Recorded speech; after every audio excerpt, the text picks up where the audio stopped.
Silo! Hello! Doom King, thank you for the 5 gifted. I appreciate it. Thank you.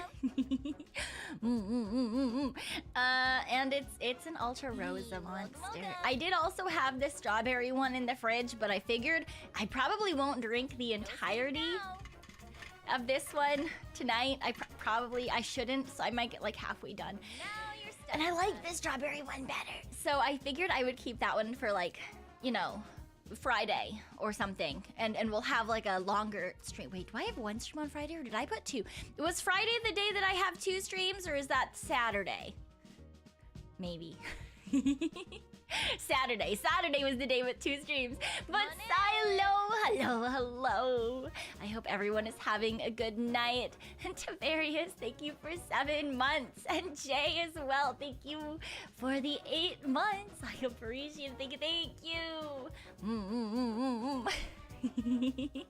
Yes. Oh, it's cold. You know, you would think I would know that because it just came out of the fridge, but oh my fucking god, my teeth.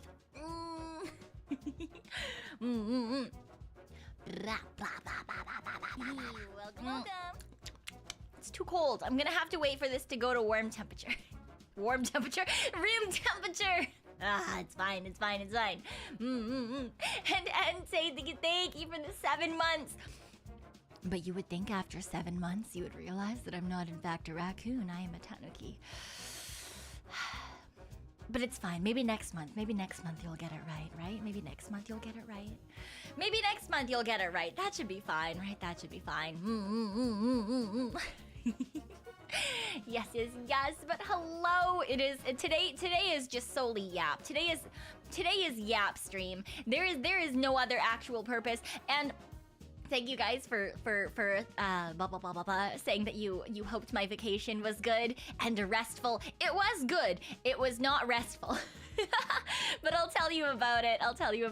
And yeah, actually, honestly, I did take a couple of extra days from what I was originally planning because I was straight up thinking about like doing a gory stream like when I got home on Sunday night. And then I was like, no, Cyon, you actually need to sleep. Please sleep. And so I took the first couple of days of the week off as well. And I was like, maybe I'll get some actual rest and I'll do the thing. And I did get like a normal amount of sleep. I didn't rest though. Because since I was not exactly at home whilst I was on vacation, that also meant that I had work that I was supposed to have done that did not get done. And for those of you who have already seen, I wonder if I can play it. Wait, it exists, right? The thing that was shown at Offkai. Wait, it's official.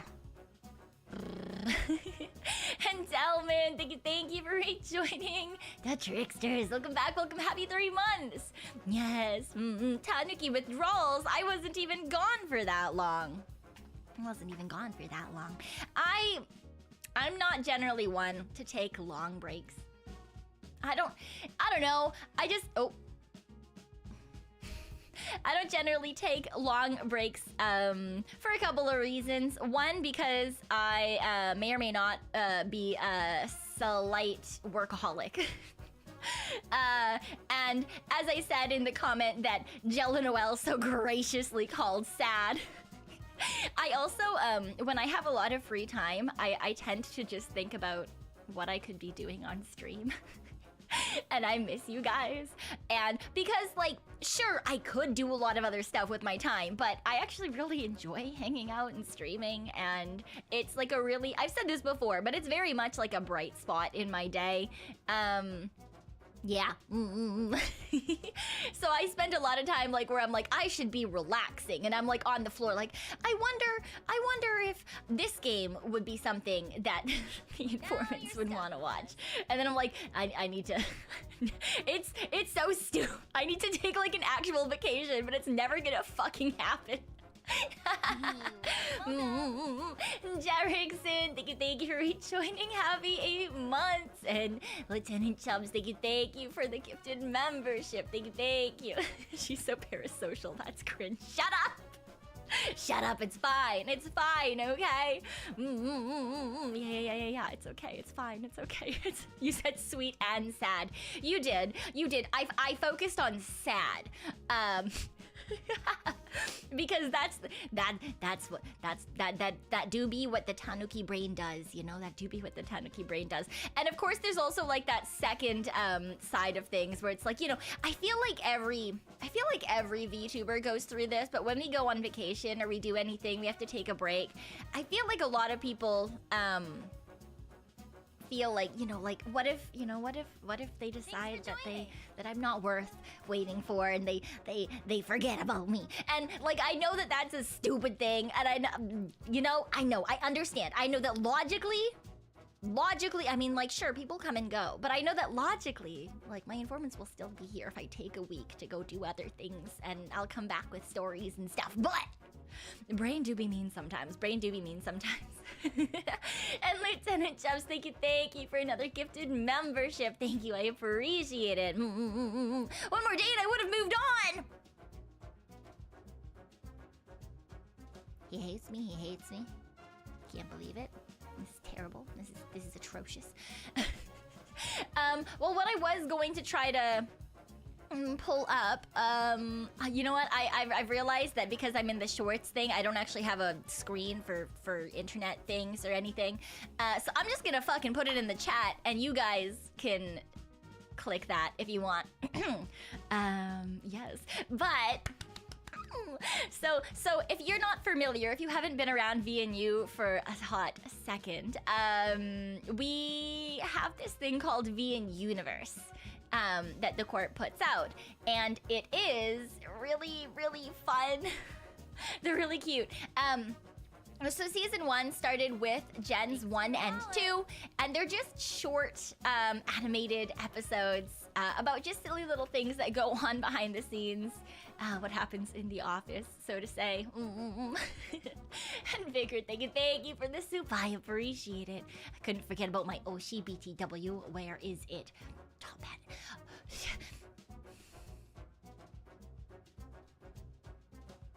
There's your stupid Oshi. My ears were warm. Jeez.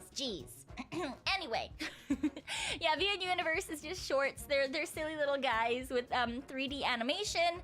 And yeah, like I said, season 1 was Gens 1 and 2. And season 2 has a whole lot of a certain Tanuki. Yay! So the very first look that anyone is going to get at what is our 3D selves, all of Oracle's 3D selves, and I'm very excited. So hopefully, you know, you guys will enjoy those. And so every time I've said that I'm recording for things. 99% of the time it's been that. And there is constant recording, and I am so far behind. I took a weekend off and they were like, "Hey, can we get these?" And I was like, "Not in the country. When I get home." Could that be pinned? Yeah. Pin. Yes. They forgot that I was on vacation. Guys, they forgot that I was... No, it wasn't just me either. They forgot a lot of us were on vacation. We got the deadline and we were like, "Staff, we are not home. Help. What do we do? Is this a hard deadline? Because we're fucked." Because as a lot of you are probably aware by now, there were a good chunk of us that were out and about in the wild, meeting each other. Yes. So it was so much fun. So I flew out and met up originally with Maeve and Meon, and it was so much fun. And I'm sure that some of you noticed at the very end of my the last stream before my little vacation, someone did mention like, "Oh, like, well, since you're going on vacation, like maybe you can have an off collab too." And the way that I paused when I read that, just for half a second, and I was like, yeah, no, I can't do that. That's too expensive. I did it, but it was too expensive. It was, oh my god, it was far too expensive. 1.5 days of that off collab. Okay, I was in the place to meet people for 1.5 days. That shit cost me like 1.5k. Because I did everything by myself. Yeah, so because everyone else like went early, right? So we did eventually like meet up with Gen 5 and but yeah, like most people got there earlier than me. So, and I was just popping in and then popping out, right? They got to chill and do their thing and take a hot second to take an actual vacation. But I am stupid. And I then immediately flew off, guys. After the off collab. So, you know, it's really my own fault, right? It was kind of like I didn't want anyone else to have to wake up at balls in the morning. So, yeah, so the first off collab, I arrived, flew in on... What day did I fly in? I don't remember. I flew in and I landed in the afternoon and Mion came and picked me up and it was very nice and I got to meet Mion and she's so, oh my god, she's so heckin' cute. The vibe that you get from Mion when you see her on your screen is the exact vibe she gives off in real life. She is the best. I love her so much. Oh, also, speaking of Mion, if you haven't seen her Twitter post, that's a thing. Also, hello, Kurt. Hello, I hope you're doing well. But yes, oh my fucking god, Vigor. I didn't fly in with my arms. I'm a Tanuki. Tanuki don't fly by themselves. I had to get on a fucking plane. That's part of the reason it was so expensive. But yeah. So, Mion is... She's technically not graduating. So it's a little weird, but she is leaving Aurora Live, so she is no longer Corpo, I suppose. She's going indie, but they have let her keep her accounts. She just has to delete everything with her current model. So, yeah.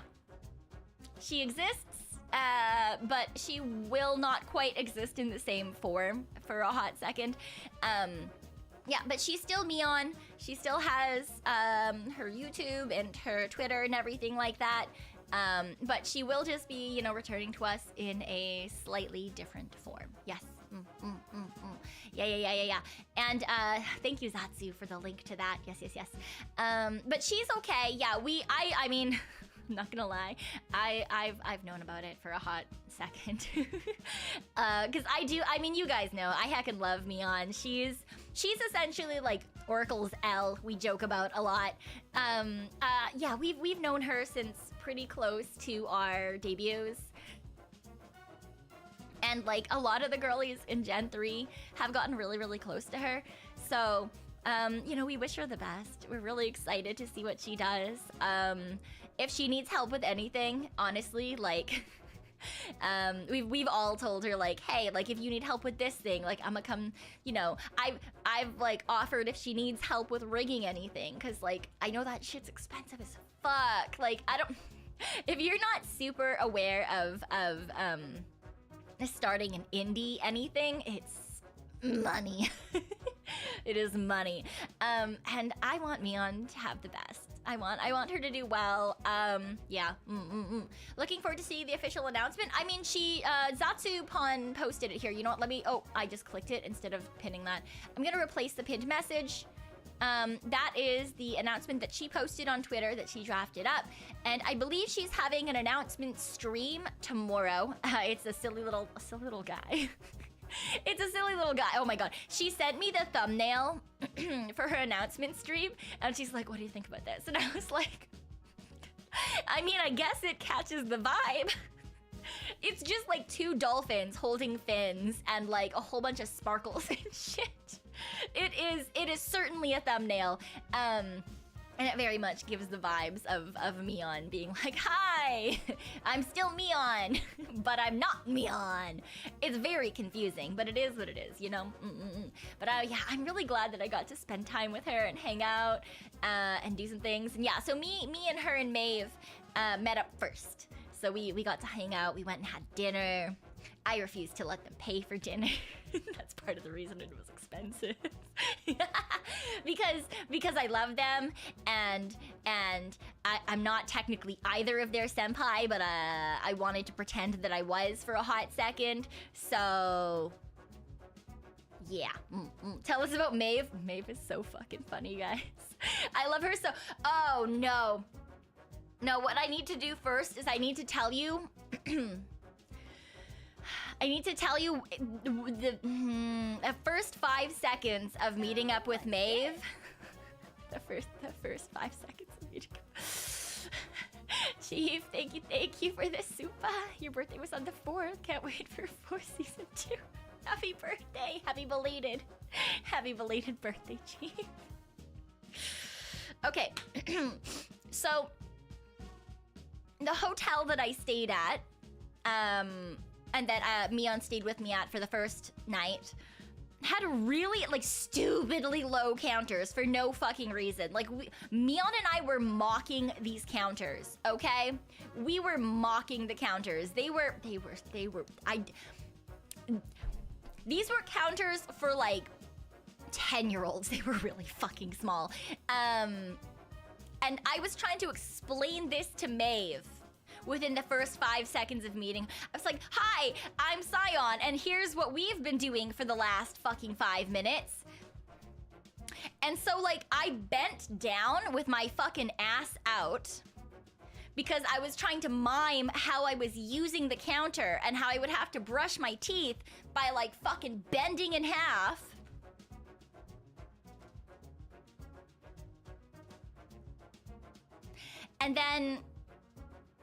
And then I heard them laughing at me, and I was like, what? And it turns out there was just, like, a whole fucking group of people right behind me. And, so they were just cackling, and I went and hid behind a pillar, and Maeve was like, haha, true Cyon moment, haha, yeah. Fucking, like, I can't even have a good introduction. Come on, please. Like, just 5 minutes. Just 5 minutes of people not thinking I'm a complete and utter moron, please. So that was my initial introduction to Maeve. Scuff so strong it affects real life. It really fucking does. I don't think you understand. Yeah, so that was the very, very first moment with Maeve. And then we went and got dinner, we went and grabbed dessert, we just hung out and, like, chatted in the middle of the night, and we were just hanging out and, you know, doing our thing. And then oh yeah, and so I flew out like a couple of hours after I streamed, so I did not sleep the night before this.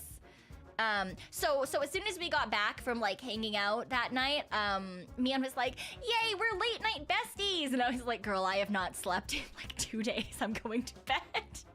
We have to get up early to meet the cuties of Gen 5. Yeah. So I went to bed, and Mion watched some TV, because I can sleep through just about anything. As much as we say that I don't sleep, and I know I'm living up to that. I can sleep through just about anything. And I have another story about that as well. So yeah. So I went to bed really early. She did her thing.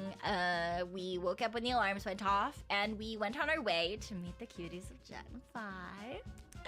And they're all so heggin' cute. You guys don't even understand. I know that, okay, for those of you who watch the girlies in the AAA club, you've already heard some of it. Hello, Yuzai.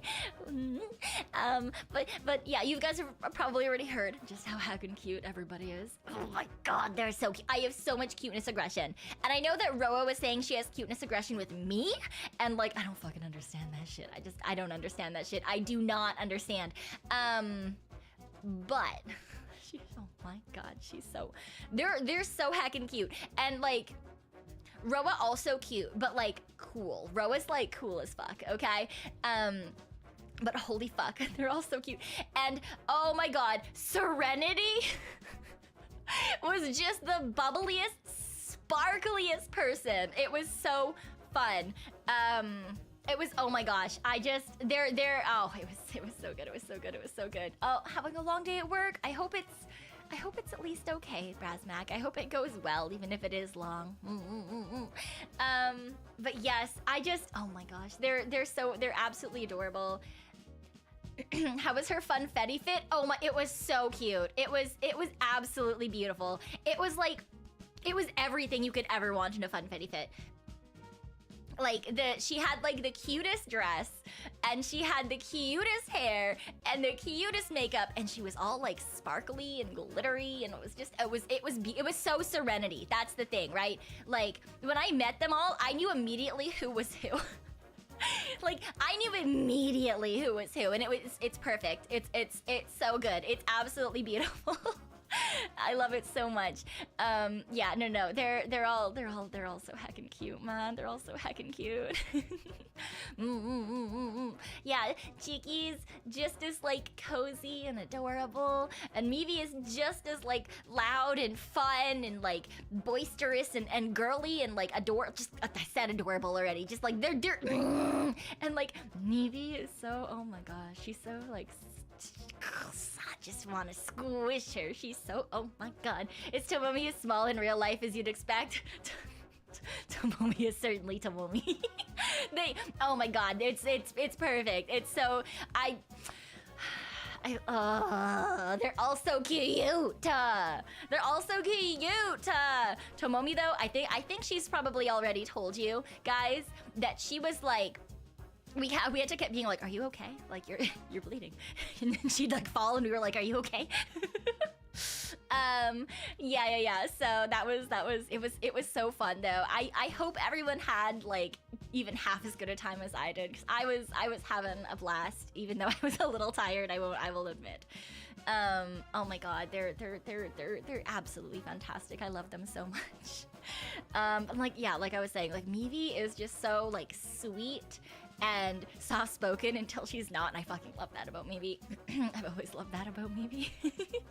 She's just so fun. I love her so much. And Roa, like I've already said, she's both cute and really cool at the same time. She has like, it's really weird. She's got like a combination of like cute sister energy and like dad energy. I mean, I'm sure that you guys probably know exactly what I'm talking about if you've ever seen her streams, but she's both like incredibly cute and like just such a bro. But like an older bro, you know? Does that make sense? Did I claim hugs from them? I did. I did in fact get hugs. Yes, I did in fact get hugs. Yes, I have so many. I got so many hugs. It was fantastic. It was absolutely, oh my god. Would not have traded it for the world. Sister dad breed, yeah. Bro is real. Bro is definitely real. Yeah, but it was so good because like you could even see like things that people would get to eat. For example, at one point, as we were walking, because like I've said this before, we walked a lot. We were looking around. I mean, that's kind of like what happens. I feel like if you go anywhere new and you're with a group of people, you want to look around, right? You want to like figure out what the heck's going on. So we did a lot of walking. So we passed a lot of like places for food and places to buy shit and like things to do, and like we went all over the place. But one of the things that like really stands out in my mind is at one point we were just like chilling, talking. Like we weren't really like doing much. We were all just kind of hanging out for a second, and then like we smelled popcorn. And we were like, where the fuck is the popcorn from? Why the fuck are we smelling popcorn? And it was so funny just because like we found it eventually, and then eventually Meave also just kind of went off into the distance. She came back with popcorn. It was so good. She just like, you want some? You want some? You want some? Of course, she also did not have a proper lunch because she filled herself up on popcorn. That elephant. That elephant. It's fine, she ate later. I can't say shit. So Meave coated, isn't it? It was so perfect. It was absolutely beautiful. Yeah, it was so good. It was absolutely fantastic. Yeah. At least it wasn't cement. Why would she come back with cement? What does that mean? Popcorn is like mini donuts. When you find it, you must get something. Yeah, that makes sense. That makes sense. And hello, Rain. Hello. Yeah. But yeah, it was pretty good popcorn too. Like it wasn't like shitty popcorn. It did make me really want like caramel corn though. I really wanted caramel corn after that. I didn't get it, but you know, it is what it is. And then yeah. So we just kind of hung out for most of the day. We all did our thing. Eventually, you guys will probably hear more of the stories that went on. But I want to make sure everyone has a chance to like talk about things and do the things. Yeah. Was Chiquino there? She was. I got to meet all of them. All of the Gen 5 girlies, and then Maeve and Mion. Yes. It was so much fun. Yeah.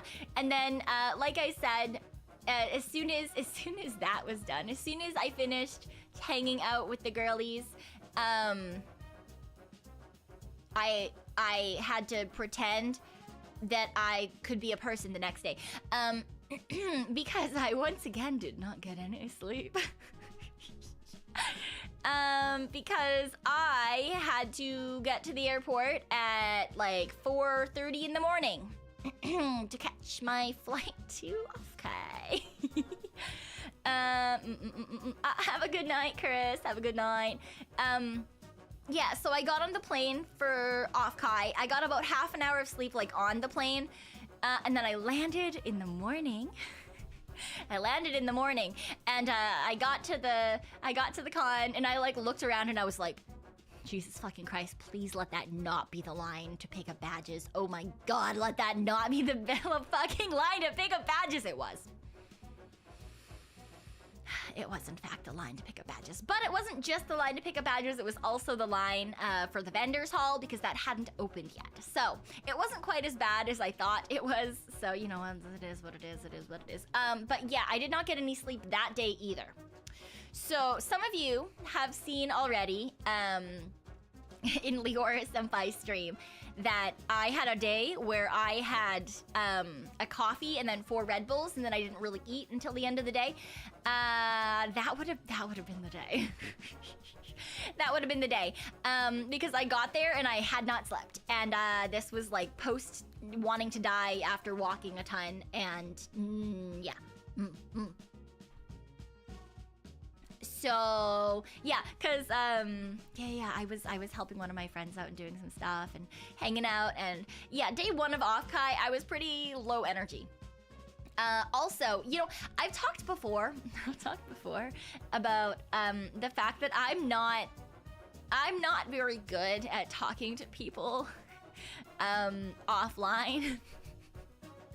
I've mentioned that, like, at parties, I kind of just chill in corners sometimes. And I think Offkai for me, at least day 1, Offkai for me day 1 was a reminder of that fact. It was very much, you know, that self-reflection moment where I'm like, oh yeah, I don't leave my room for a reason. Have a good night, Blackbeard. Have a good night. Yeah, I need you guys to realize that I spent more than half of day 1 of Offkai in different corners or against different walls. just like disassociating. Like at one point after the dealer's hall had closed, because I know some of the girlies who were like, who had booths and stuff. At one point I was just sitting, just like, and one of my friends came up and was like, Cyon, are you okay? And I was like, oh yeah, no, I just needed some corners. And they were like, have you done anything today? Yes, I did. I did in fact do things day one. I bought stuff. I bought stuff. I didn't get to buy as much Vtuber merch as I was hoping, honestly. A, because I was already decently broke from the off collab, and B, because I did not bring checked baggage. I only had carry-on stuff, so I didn't have a ton of space for anything big or anything like posters. Yeah. But I did, the very first thing I did was go buy my wife's standee. So I went and bought a Yumi standee. For those of you who don't know who Yumi is, I love her very much. She is from the newest gen at V4 Mirai. She is a witch. She does crime. So I'm gonna look in the corner. I wanna show you guys a picture of like some of the stuff that I got. But it has to go through staff, and it's their weekend, so. But I did get a Yumi standee, and I'm gonna turn around. I got a Yumi standee, I got an Elia standee, I got an I standee, or it's Aishi I, who is now an indie, and then I got a Poco standee, and then I got a Brie at Cookie Box keychain, and I got a Yai and Maria pin, and I wanted to get a Yai and Maria standee, but I went back too late, because I was like, oh, like the official ones will still be here. I want to go through the artist alley and stuff, and find other stuff. And then so I went back to the V4 booth, like on a not day one, after day one, and they were sold out of the standees. And I was like, can I get the buttons on display? Because that's all that was fucking left. So I got the Yai display button and the Maria display button, and then I really wanted an Alias standee, but I was obviously fucking gone, and so were all of the buttons. So I got all of their ribbons. And for those of you who maybe don't know what I'm talking about, at Offkai, for doing different things, be it just like interacting with people or showing that you follow people or buying stuff, you would get ribbons that you could put on your badge. Yeah. But I was really sad. But that's okay, because I am happy with what I got in general. I also got Aliora Senpai sticker. And she said this as well, but I did get to meet her very briefly as she popped into the con for a hot second, and that was really nice. Because I've never actually been able to meet Liora Senpai before. I know a lot of the other girlies have been able to, but like, God, she's so fucking pretty. It's unfair, man. Everyone around me is so heckin' pretty. I can't believe it, man. And yeah, so I wandered with her for a little bit, not too long, cause busy. Well, she's so busy, man. So she said, she's biased. She has to. I'm her kohai. That's what I'm gonna stick to. That's what I'm sticking to. But yes, I got to meet a couple of people while I was wandering around with her. Very briefly, said hello to Nan. Did talk to some art people that she knew. It was good. It was fun. I just stood behind her and did not say anything until someone looked at me, and I was like, hi. Hello. It was really fucking awkward. I know you guys don't believe me. You guys don't believe me. The amount of times that I complained, the amount of times that I was like, why am I like this? Why am I like this? I can yap for 12 hours straight on stream, but I cannot fucking talk for 2 minutes in person. What the fuck is wrong with me? Ah, it's terrible. Yeah, no, it's really bad. It's so bad. If I'm comfortable with someone, then I'm essentially the same, right? Like, you see me with like people I've known for a long time, you'll be like, oh, you're a fucking liar. There's no difference between who you are online and who you are in real life. Okay, but if you put me in a situation where I don't fucking know anyone.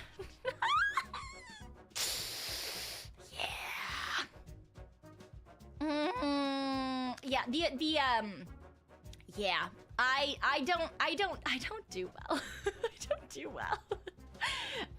Yeah,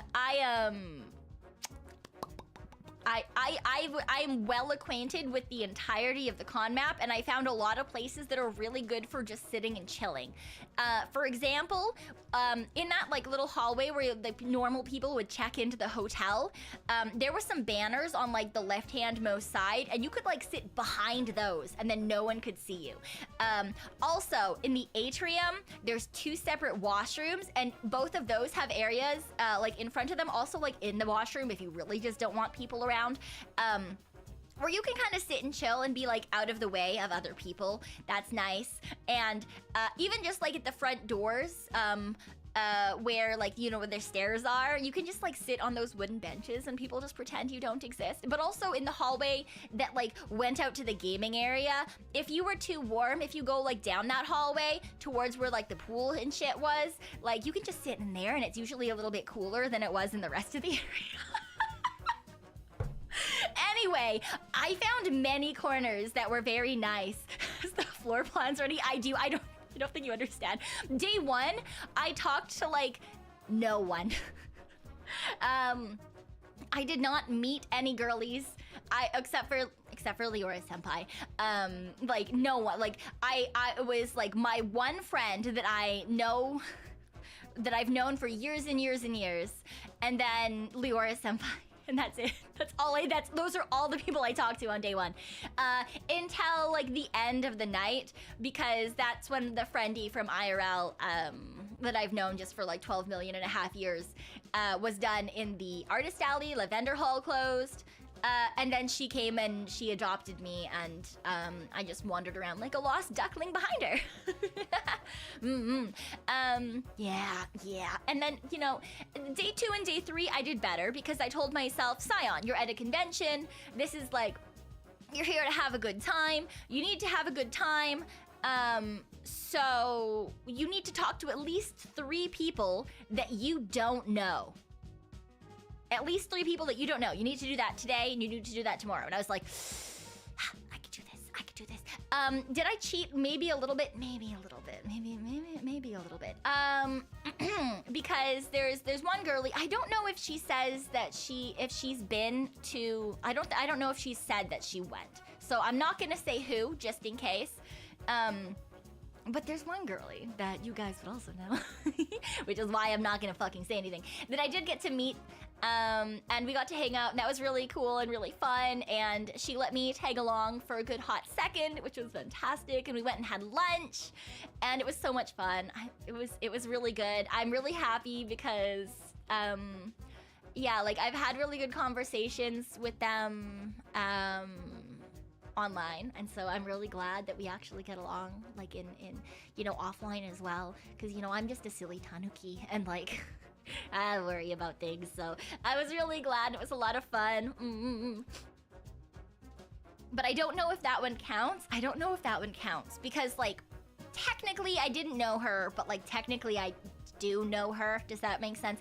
So I wasn't sure if that one counted or not. Future collabs incoming with them. Hopefully I'm gonna have lots of fun future collabs. Hopefully. And then yeah, so I spent most of the time with them, and then what did I do the rest of the day? I didn't go shopping on day 2 at all. Most of my shopping was done on day 1 and then day 3. I did something else, but I don't remember. What did I do? Huh? Huh? Oh, wait. I know why I'm missing half the day. I know why I'm missing half the day. I fucking know why. So remember how I said I can sleep through anything earlier? Yeah, so because my friendo is Artist Alley, she had to leave, you know, before Artist Alley opened, which on day 2 was at like 10 a.m. And, so they left, and like I woke up and then I went back to bed. And then they came in to grab something that they forgot at like 2 p.m. with a flashlight, and all I could hear was like, why the fuck is it so dark in here? What the hell? And then they like looked over the bed because I was on the floor. And they were like, what the fuck? You're still here? I was like, no one woke me up. No one told me. No one got me up before you left. I wasn't gonna get up at 9:30, but no one else. Anyways, because it was me and my friend and one of her friendos, one indie VTuber. So I don't know if they've said that they went either. So I'm not gonna say.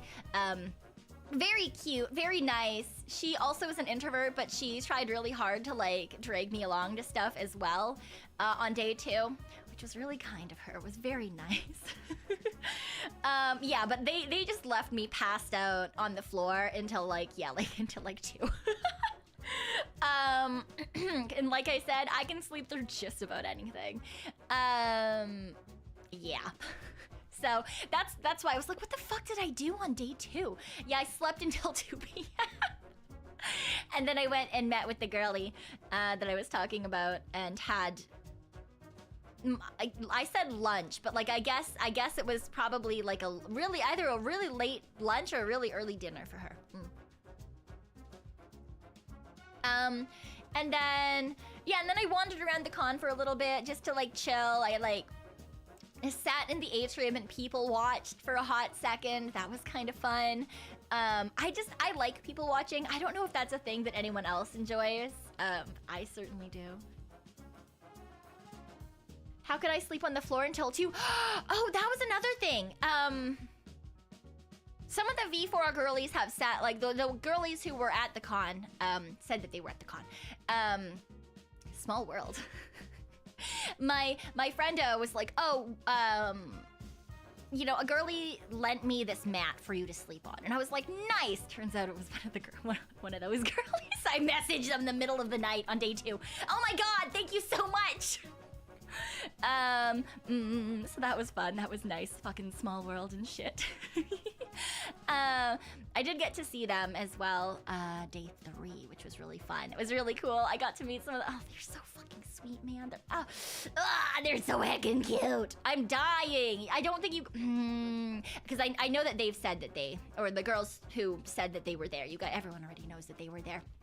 And I got the chance to meet them, and they're oh my god, they're so fucking cute. They're so heckin' cute. I'm dying. Makes sense. It must have been very soft. It was much, much better than sleeping on like hard hotel floor, which is kind of what I was assuming that I would be sleeping on, honestly. So yeah, it was pretty good, pretty good. Floors are pretty comfy. I usually would agree with you, Ravi. I usually really enjoy floor time. This was not a comfy floor. The mat absolutely saved me. I do still have bruises on my hips though. I'm not gonna lie. Yeah, I was just like poking to see if they were still there. Yeah, so because I'm a side sleeper. I'm a side sleeper and I have hips. Yeah, so that just the pressure of like the placement of like like a lot of my body weight going on to like just the hip, and not because, you know, that's just kind of that is how it do be. It, you know, got them wide birthing hips. I fucking hate that they're called that, but like, yeah. Yeah, so I have some fun little bruises along that, and then yeah, I had to do a lot of stretches just because it's, you know, it's not the best thing. Honestly, sleeping on the floor, if you sleep on your back, not a terrible thing to do every once in a while, because like it's, you know, it's not bad for you, it's quite good for you. But if you sleep on your side, it's generally not great. Especially if your body is less akin to being relatively straight on your side profile. We'll put it that way. And I don't have the hugest amount of yeah, so I'm pretty bony. I'm pretty bony. I am a bony bitch. So my hips and my thighs, I've said before, that's where I carry any sort of weight that exists on my body. That does not mean that there is a fuck ton of it. So you know, Cyan bony, what do you mean?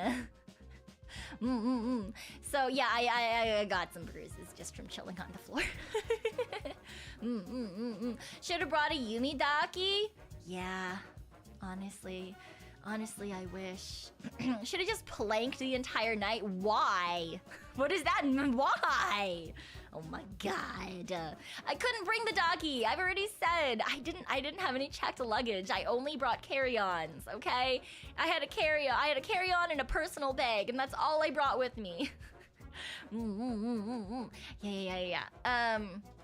Yeah, but then day 2, I also got to go to a party that was like, it was like an invite-only party. So it was like,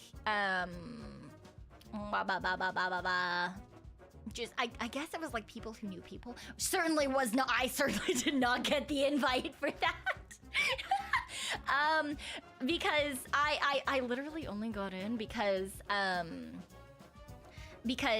my friendo is well connected. She's not even a fucking VTuber anymore, okay?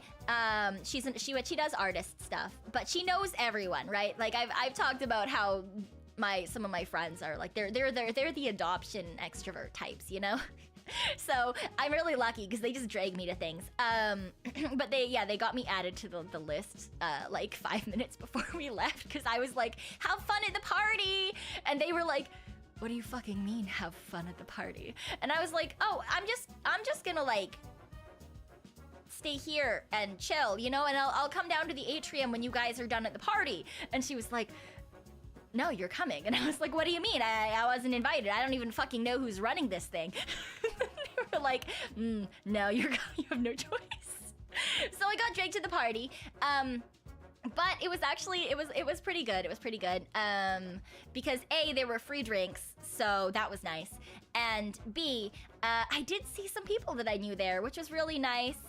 Because let me just double check that one of these girlies has actually, I'm pretty sure she said she was at Offkai.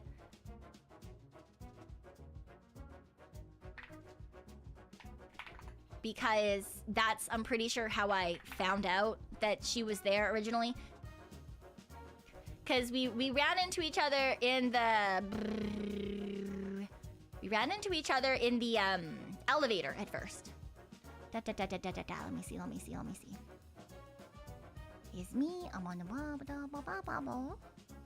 Yes, okay, she has said.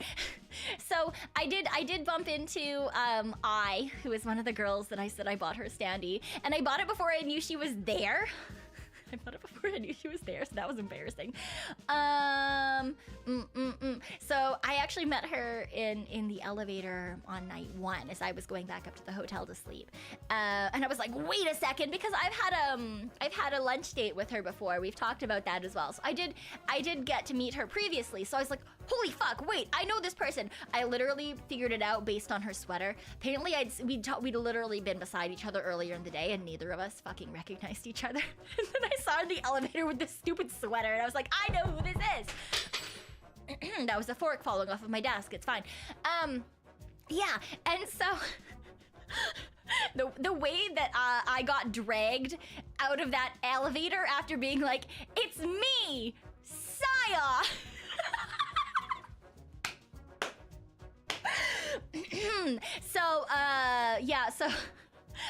But it was like me, my friend, and like one other person that did not look like they belonged at the convention. So I also had not slept in a really long time. But like, yeah, the way that they literally dragged me out of the elevator with a fucking hand over my mouth and like dragged me backwards as I was like, bye. Yeah. So, you did not say that. I fucking did, because I'm stupid, okay? Yeah.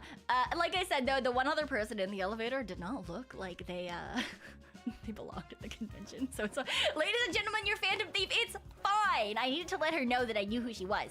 And so we met each other later on at the party because I is really good at like talking to people and she's fantastic. And then I also saw Bree, which no one is fucking surprised about. I actually had met Bree earlier as well. Day one, I did see Bree. Because I heard someone, I was sitting in a corner, because of fucking course I was sitting in a corner, and I just heard like down the hall, what do you mean? I love self-cest. Self-cest is the best. And I was like, I think I know who that is. Have a good night, Insomniac. So I really quickly went on Twitter to see if Bree had posted any photos, and she did. She had posted photos of her hands that had her nails. And so what I did, like the creepy fucker that I am, I like walked down the hallway to the person who had said that, and I looked at their hands to see if they matched the Twitter photo. And then I just like slowly sidled up and I was like, hey, are you Bree at Cookie Box?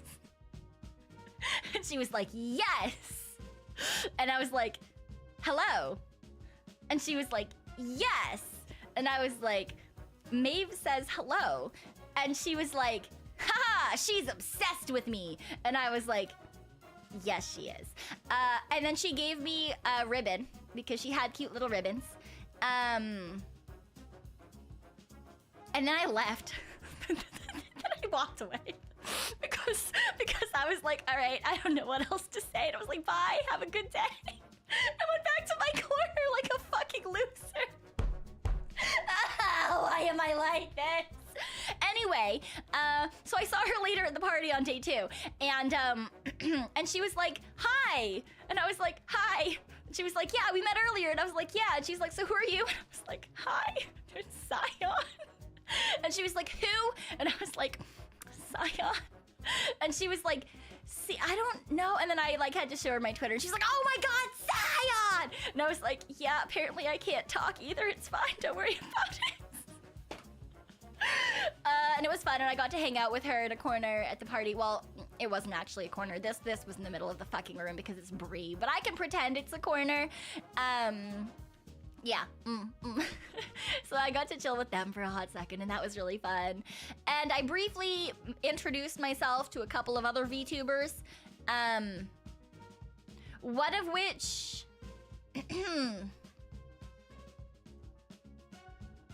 one of which I embarrassed myself in front of, and I can never talk to ever again, because I told her that I love her Among Us streams, and she doesn't stream Among Us. She streams Duck Duck Goose, Goose Goose Duck.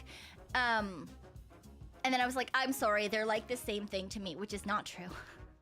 And then I was like, oh, by the way, I used to stalk you and like watch your streams at this thing, and then I was like, I'm gonna shut my mouth, never fucking open it ever again. And I left. I went and hid in the crowd of people. So I can never talk to her ever again. And I'm just really hoping that maybe she was drunk and she won't remember that I ever introduced myself to her. Yeah. And then I saw one of the V4 girls, and that was nice. That went way better. That went way better.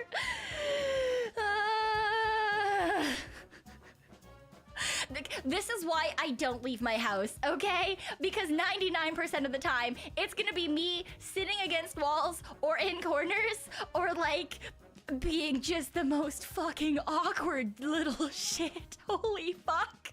No, I need to never exist. It's so embarrassing. Yeah, so, that's essentially my, existence at the convention, right?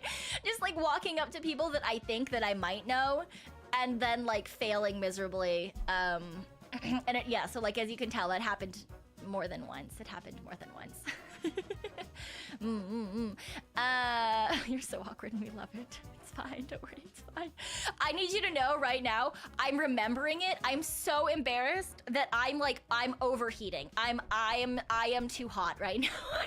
I am like actively embarrassed and anxious about these things that have already happened. I can't fucking change them, but I am overheating. Just like the memory of it is stressing me out. Yeah, so you know, it is what it is. I'm also surprised that Leora Senpai said that I was okay looking, because I was the anxiety was so real. It's like I'm meeting a founding father. And like I like I just said, I overheat when I stress, and it was warm there, so like I definitely had some fun little sweat. Some fun little sweat. Yeah. Just what it is. It certainly is what it is. Yeah. But yeah, so day 2 went slightly better than day 1, because I did actually talk to a couple of people. And then, you know, I was forced to go to a party, and then the party moved down to the atrium, so I hung out in the atrium and talked to people until like 5 a.m. Generally speaking, like with other like groups of people, right? Like I would stand there and people would come up and talk to people in the group. And then because I was in a group, I was a little more comfortable and I could conversate. That's not a word. Converse. That's the word. She said you were hot, not just okay looking. No. You see, there needs to be a bias, you know, like a thing that unbiases the bias, right? So like I'm her kohai, so she has to say, you know, she's like the dai senpai. She's founding father, so like she has to call me nice things, right? Like. I was about to say, your parents can't say mean things about you, but like, that's a fucking lie. That's such a fucking lie. Oh my god. You know, so like, you have to like take it with a grain of salt, right? You have to like take it and you know, move that slider down a hot second, right? Yeah. Okay, yes he says. Leora is too Leora coded to not say the truth. No, but like, I still think she's biased. Just take the compliment. No, never. I fucking refuse. I was taught many things in life. That was not one of them. You know, I mean, I feel like if you've ever had like, I feel like, you know, a lot, if you've had the same kind of mom that I've had, you know, there's no possible chance for you to get a compliment, right? It's like, you're not eating enough, you're too thin. Who's gonna ever wanna fucking look at you if you're this thin? Have more. And then it's like, if you eat this much, you're gonna get fat. Fucking pick one. 5 minutes ago you said I was too thin. You can never win. It's fine. You can practice on us anytime. Eventually your social anxiety diminishes. I've gotten better with being more social online in my time existing online. I'm still not great at it, I'm not gonna lie. But, you know, once I'm comfortable in like, because like, I mean, I've said this before, I really appreciate you guys as a community. I fucking love my informants.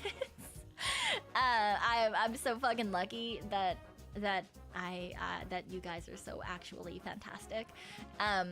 So like I'm comfortable. I obviously like even if you think about like right when I originally debuted and like the types of things I would talk about or the types of things that I was obviously like, right, like when I debuted I was way more say so. I was way more say so.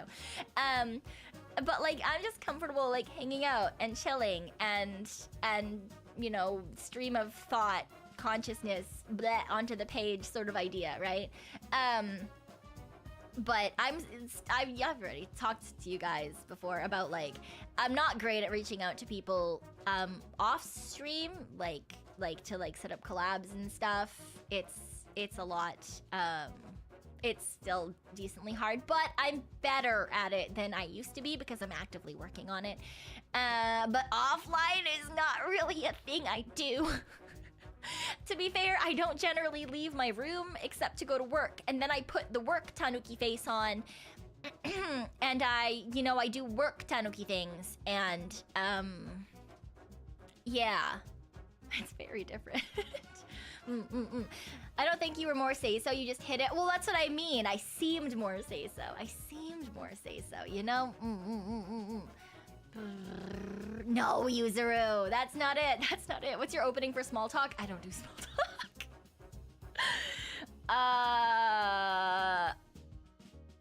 Like every person I met at Offkai, I've tried really hard to message them to like say that I appreciated hanging out with them, because I do, because like, a couple of the girlies that I had a chance to meet like let me tag along for a hot second, and they were incredibly kind, and so I wanted to make sure that like people knew that I appreciated it. And then you know, some of the girls got sick, so I checked in on that, because I was like I mean that sucks. I fucking hope they get better soon. And, you know, some of the girls I wasn't able to meet, like Umi. I was supposed to have lunch with Umi on day 3, but she got sick. So I didn't get the chance to hang out with her, but I hope she's doing well. I should message her. I don't know if... I've messaged her since I've gotten home, but I should message her again anyway. I know a lot of people did get sick at the con, which is a very frequent thing when you go to conventions. It's like con crud or the con plague, and it's been around for forever and ever, but... Yeah. The problem is social online doesn't translate IRL. It definitely does fucking not. Yeah, but yeah, I know a lot of people got sick. Umi got sick? Yeah. She was talking about it. Yeah.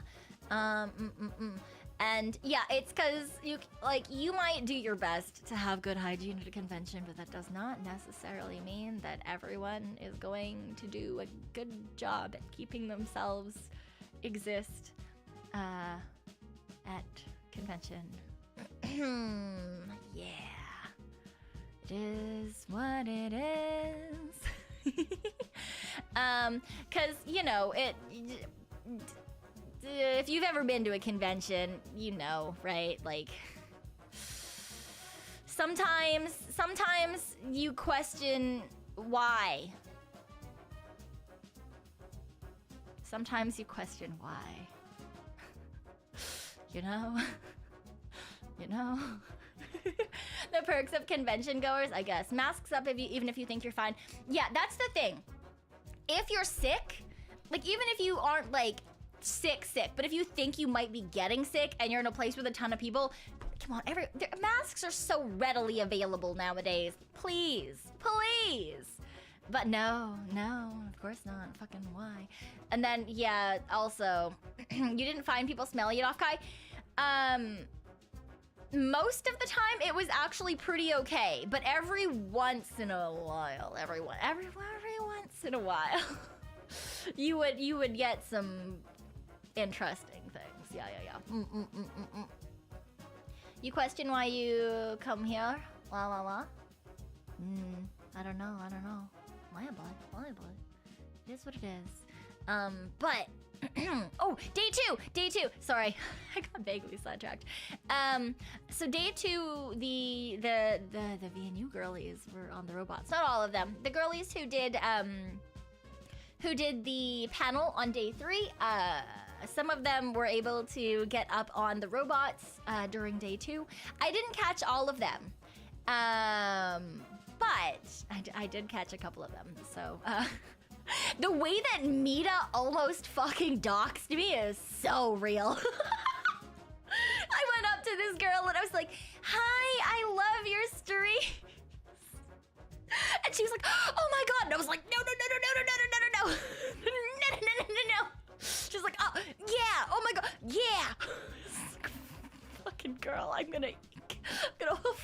your kneecaps. I swear to God.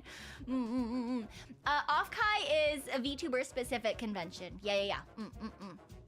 Yeah. Did they recognize it? Yes. So I have done an off collab with Meeta earlier in the year. We went to New York. So she did know it was me.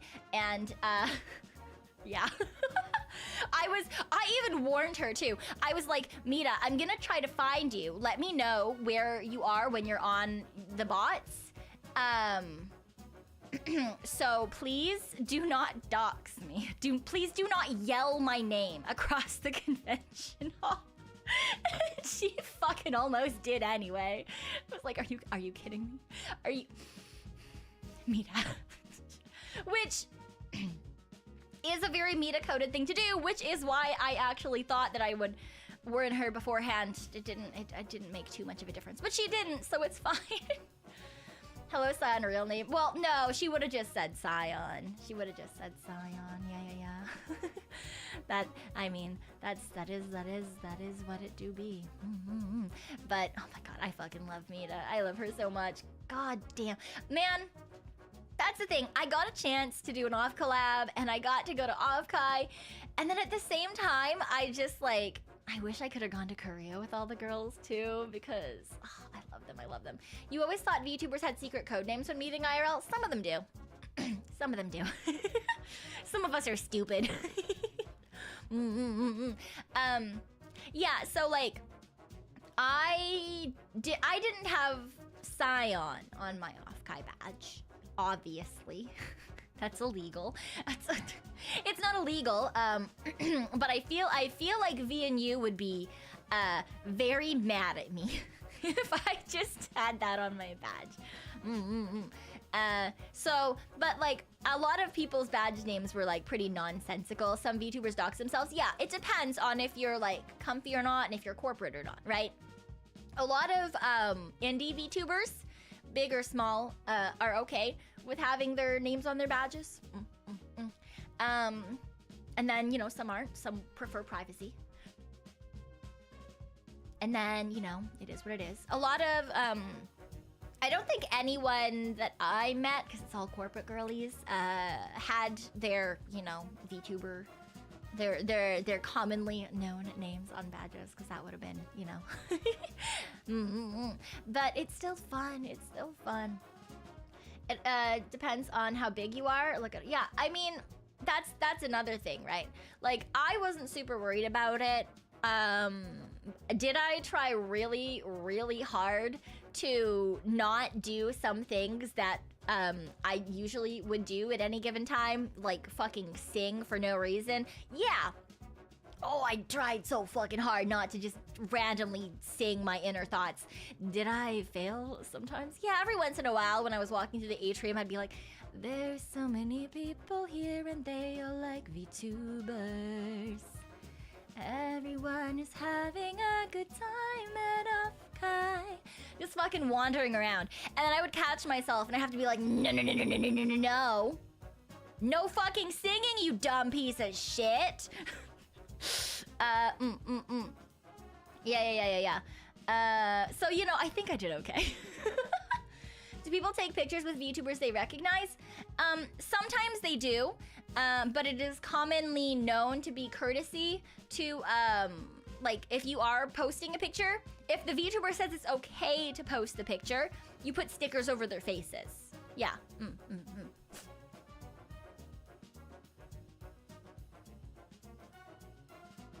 Yeah, that's part of it as well, decided, yeah. Because, yeah, if you're in a corpo and you're, especially if you're hanging out with other corpo VTubers, if your thing says something and people see you hanging out with people, they might just assume that those are also, like, you know, people. No, I did not get recognized. I worked very hard to not be recognized. Yeah. Sound cannot contain the singing. It's not always, it's not always like a thought process thing when I sing or hum. Sometimes it is just, you know how like people have like an internal monologue? Mine just sometimes is external instead. So, Yeah, it is what it is. It is what it is, you know? Yeah. You got a lot of pictures with VTubers at a VIP party, and now you have to put PNGs over their faces? Yes, exactly. That's like the common courtesy thing to do if you take pictures with VTubers, indie or otherwise. That is just kind of how that works, yeah. Did I see chat members? Oh, did I see chat members? There were a couple of times. One time I didn't even notice. I don't remember if it was the Meeta bot or the Kokone bot. But I was standing having a conversation with another corporal girly. And there were some people talking to the bot. And I saw some names on badges and I was like, just like immediately stopped talking, and I was like, I'm gonna leave. I need to shut up. Because I was like, yeah, it was there, the real close to where I was standing.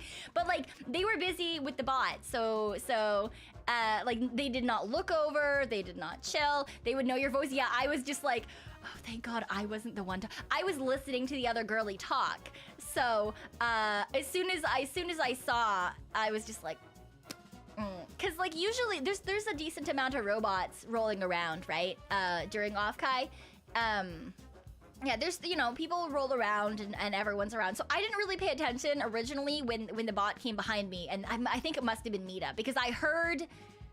Yeah, I heard. So it couldn't have been Kokone Senpai. It must have been Meeta. I must have heard her go like, ah! And I was like, oh. And I was like, and I was like, ah. I was like, there is no shot. There is no fucking shot. So yeah, I just kind of like wandered over to another area. You met a number of chatters, you know? Yeah, that's so fun. That's so fun. Well, okay, I said earlier that I didn't get recognized, which, true, in the sense of, like, as me. I didn't get recognized as me. However, strangely enough, I did get stopped by a handful of people, who specifically knew me from cosplay shit. And I have not done that in like 5+ years or so. I have not done that in a hot second. And I said that to people too. I was like, what the fuck? Like, why? I don't understand. And I was just like, yeah. And then they would be like, oh, like, what are you doing here? And I wouldn't lie. I would never lie. I was like, I really like VTubers. I spend a lot of time simping for VTubers. And then they would ask things and I would ask things. And then I was happy about it, honestly, because I found new cute girls to follow. Because I always ask people who their Oshi is. So I found some cute new girlies. Yes. And then they would ask me, and usually, not gonna lie, usually I would say Yumi from Before Mirai. Because she was just on my mind, okay? She was on my mind. Day one, between hiding in corners and shopping for stuff, I took photos of every single Yumi image that I found on banners, the standees, the merch, and I took photos with Yumi images as well, and then I sent them all to Yumi. I sent them all to Yumi. Yeah. Has anyone started a clip channel? I don't think so. We're just chilling. And then, what a proud husband/wife. Indeed. V4M got you good, huh? I just like I watch a lot of the V4M girls. I watch a lot of the Pixel Link girls. Some of the idol girls as well. Yeah, I don't know. I just like VTubers. Man, I just like VTubers. I watch some of the special light girls. I watch some of the glowy girls. I just like VTubers. Okay. No wonder she accepted my proposal. No, Vigred, we've been married for a hot second. She proposed to me on stream a while back. We've been married for a second. Yeah, I was just reminding her that we are in fact married and that her left-hand ring finger does indeed belong to me. But yeah, so I got to talk about my VTubers and they got to talk about their VTubers, and it was fine. It was fun.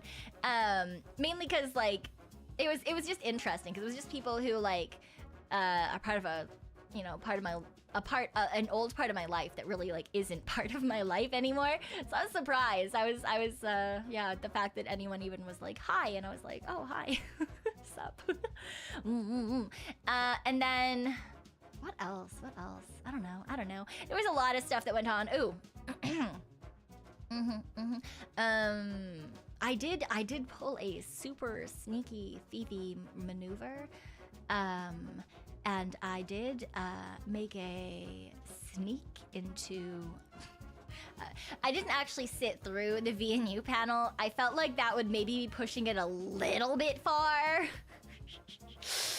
That might be a little bit far. So instead, I just did like a sneaky little peeky. I did a sneaky little peeky through the door, and I took a picture. A sneaky little peeky through the door to take a picture, and then I left. Yeah. Because as much as like I could have just like sat in the room and done the thing, I was like, maybe I shouldn't. Maybe that's a bad idea.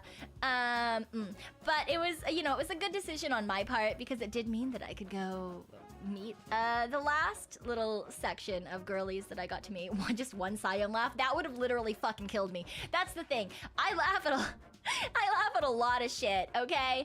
And I feel like I'm not overly quiet. I am not a super quiet person when I am being entertained. And yeah, so I was like, I feel like this is maybe not...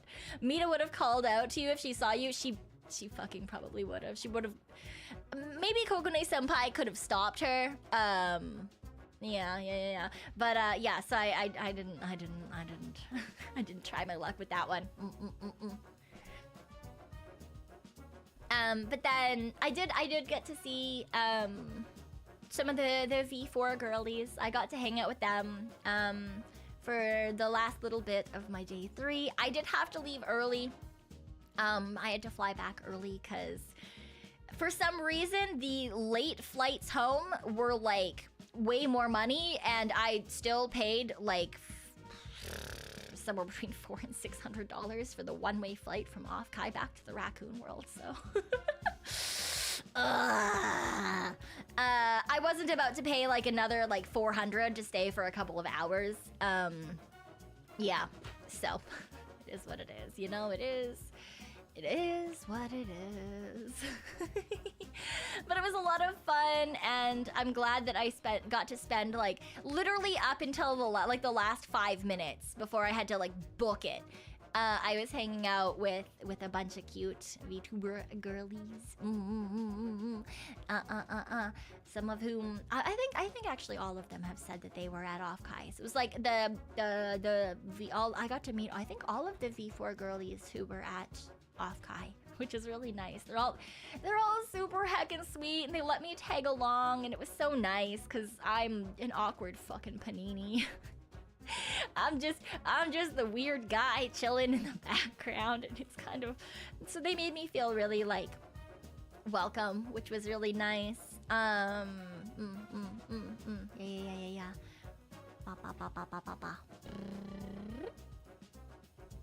Oh, that's fine, janitor. I don't mind. Weird Panini Club unite. Yeah. Probably talked to a lot of VTuber girls you followed without realizing it. I mean, possibly. Depends. They don't know I'm a VTuber type vibes. Yeah. There's one thing that like I want to say, but like I can't and shouldn't say because it would like mark out different VTubers very easily based on it, so I can't. But suffice to say, I have some fun non-VTuber related things that came home with me as well that were really nice. that I will have incredibly fond memories of for a long time, and I'm really glad that I got to meet some of the girlies, because I'm me and I'm stupid and I'm afraid of reaching out to people, but but they were super nice, and I was really happy that I had that opportunity. As much as like day one, I was kind of questioning like, why the fuck am I here? Like why the fuck am I here? Like I don't know anyone. I don't know anyone. I can't tell anyone I'm here so that they can come find me. Like, what am I doing here? I've spent 90% of the day sitting against walls. Like, I don't understand. Like, why did I decide this would be a good idea? But like, I think that in the end, it was a really good time, and I had a lot of fun. I just had to like force myself to do that, like talking to people sort of thing. And then, you know, I did also stalk Twitter. I did also stalk Twitter to see if any mentions that could like lead to the theory that maybe someone was at Offkai. And then I would like message them. I DM'd a couple of girls. I was like, hey, are you at Offkai? Yeah, so, you know, I think all in all, it was a lot of fun. Yeah. But I also missed a lot of girls that I really wish I could have seen. For example, a lot of you earlier when I was saying I met up with someone that I don't think they've said that they were there. A lot of you guys mentioned a certain dino. A lot of you mentioned a certain dino. And no, that's not who it was, because I did not know. And I was so sad. But I have been in her DMs. I have been in her DMs. I was so heckin' sad, man. But we talked. Yeah, we have talked. We have chatted, and it was fun. You know, she's like, "Oh no, don't watch my stuff. I say weird shit." And I was like, "I say weird shit all the time. It's fine. Don't worry about it." And then we traded weird facts for a little bit. I gave her some cursed facts, and she gave me some really cute facts. And then we talked about snakes. Yeah, It was really nice. Yeah, I think one of the facts that was, oh wait, what was the? It wasn't that one. Oh yeah. Did you know that apparently that an octopus is flexible enough that if it were to go in your mouth, it could navigate all the way through your digestive system and come out your anus? Did you know that?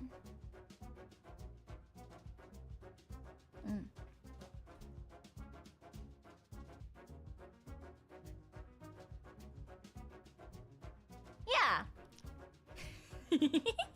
You actually do know that. Oh, that's fun. I'm so glad someone else knows about the actual fudge. Yeah, it's a thing. It's a thing. Don't tell us it'll become someone's fetish. Yeah, so that was a fun fact that I told her to like prove to her that like I know cursed shit. Like nothing she says is going to make me go, "Oh, huh? I thought this was a say-so dinosaur." No. So I have gotten to talk to her, and she's really nice. Yeah. Makes you think who had to volunteer to get that info. I mean, it could be like a theoretical fact, kind of like the one about raccoons and how many can fit up your butt. Yeah. But like, there's also just like less cursed facts that are like, you know, the fact that a lot of like marine biologists and divers, the animal that they're the most afraid of in the water is dolphins. Yeah. So that's, you know, that's like not super cursed unless you like specifically think about it. Yeah. Because dolphins have a really human propensity for play with none of the care because, you know, we're not also dolphins. So, yeah. Intelligent jerks, yeah. They have all of the same qualities as humans, which means they can be sadistic little fucks just for funsies. And they know that they're doing it. They know that it hurts. Yeah, they can certainly be interesting. Yeah, that's the thing, is like, dolphins are evil, but they're cute, so they're fine. I feel like that's how people view VTubers too. Yeah. They're smart, but they're not smart enough for cross-species empathy. Yes, essentially. I was watching a lot of things about, like, marine biologists in different places, and there was, like, you know, people who were in places with, like, river dolphins, but there's also, you know, like, barracudas and piranhas and, like, big angry things that would eat you. And they were talking about, like, the thing that they were, like, everyone told them when they first got there, like, before they knew, like, it was like, they were like, it was the first job out of school sort of thing, was like, if you can hear a dolphin, get the fuck out of the water. Because they are that, if you can hear the dolphin, they are too close for you to be safe in the water. And you can't actually also tell, like, where they're coming from, because human hearing is not designed for, like, directional anything when you're in the water, right? Yeah. Yeah. So, you know, dolphins. It is what it is. Suri is evil, but she's cute, so it's fine. Yeah, exactly. People say similar stuff about penguins, but that behavior only actually applies to one species. Also, a lot of penguins are not... They're not exactly large enough to do a whole lot comparatively to humans. Oh, hi, Pippa. Hi, Pippa. Someone mentioned penguin, and you, like, summoned the cutest penguin of them all. Hi, Pippa. I love you. I love you. So remember when I was talking about cute VTubers that I watch and mentioning a whole bunch of different corpo girlies and stuff? Yeah, Pippa, I watch Pippa. That's why Globey was on that list, because I think Pippa is heckin' adorable. I love her so much. Sometimes I get to watch her, like, as I'm getting ready for bed, and sometimes if I can't sleep in the middle of, well, my version of the night, which is actually, like, most people's morning, and probably Pippa's, like, early evening, I watch her sometimes, because she's very cute. Oh my god, she's... See, you know how I was talking about cuteness aggression earlier? I get cuteness aggression for Pippa as well. She's just so honkin' adorable. Don't embarrass me, talk about other penguins. I don't know what you're talking about. There's only one penguin that matters. And she's right here in the room with us. Oh my gosh. Yay! Oh, I love her so much. Someday what I really want to do is go to places that, you know, are far away from here, far away from the raccoon world, in places that are, in places where specific accents exist. I wanna go see all the cute VTubers that are over on the other side of the world. Yeah. I want to so badly, because then I can hang out with certain ghost princesses and certain penguins and certain geese. I wanna go so bad. Come, I'll be your tour guide. Yes, I have vague plans for not this year. I'm too broke for it to be this year. Mainly because I have another set of plans for this year. You know, sometimes people are like, wow, you should, like, make sure you have emergency funds. You should save up for adult things. Like, I don't fucking know. housing or cars, or cars doesn't apply to me. I can't fucking drive. I can't drive. There's no reason for me to. I mean, that's part of the reason I don't drive, though, is I'm like, that's just another expense. I don't need that. I don't need car insurance or gas or car payments or anything. So, you know. But I've got a list of places that I want to go, right? Like, I've never been to Japan, and I really want to go to Japan. And I was supposed to go right before the world went to hell and the panini occurred. I was supposed to go like literally that year. I was so fucking angry. So I still haven't been. So I want to do that. I want to do an Asia trip. I would love to go to Japan and then maybe to Korea and say hi to Amoria Senpai. Raid the staff office, steal anything that they have that might be important. And then I want to go to Europe. Want to go to Europe so badly. I can meet all the Gen 4 girlies and Pippa, but also like visit that side of my family that I've never actually gone over to visit them. I've never been to Europe. I've been to Asia, just never Japan. But I've never been to Europe.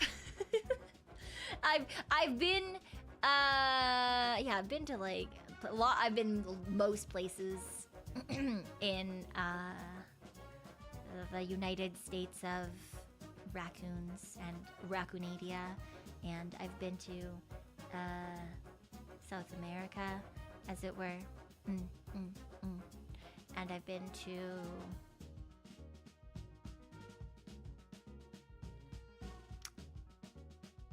Asia. That's about it, I guess.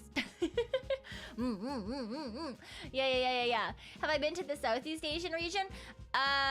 No. But Bro Hart has been. Bro Hart. I've already said. Bro Hart gets the good treatment, you know. Bro Hart gets the good treatment. He's the favorite. So he had like when he graduated from uni, he got an all expenses trip paid to Bali from Monpa Hart. Yeah.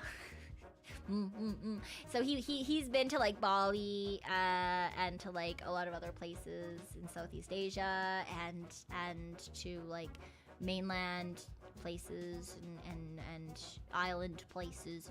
He's been to tons of places, man. It's not fair. And he's been to Europe. It's not fair. It's terrible.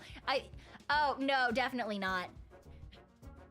Well, I am the favorite child, but I'm the favorite child in that they know I can take care of myself and they don't need to worry about me.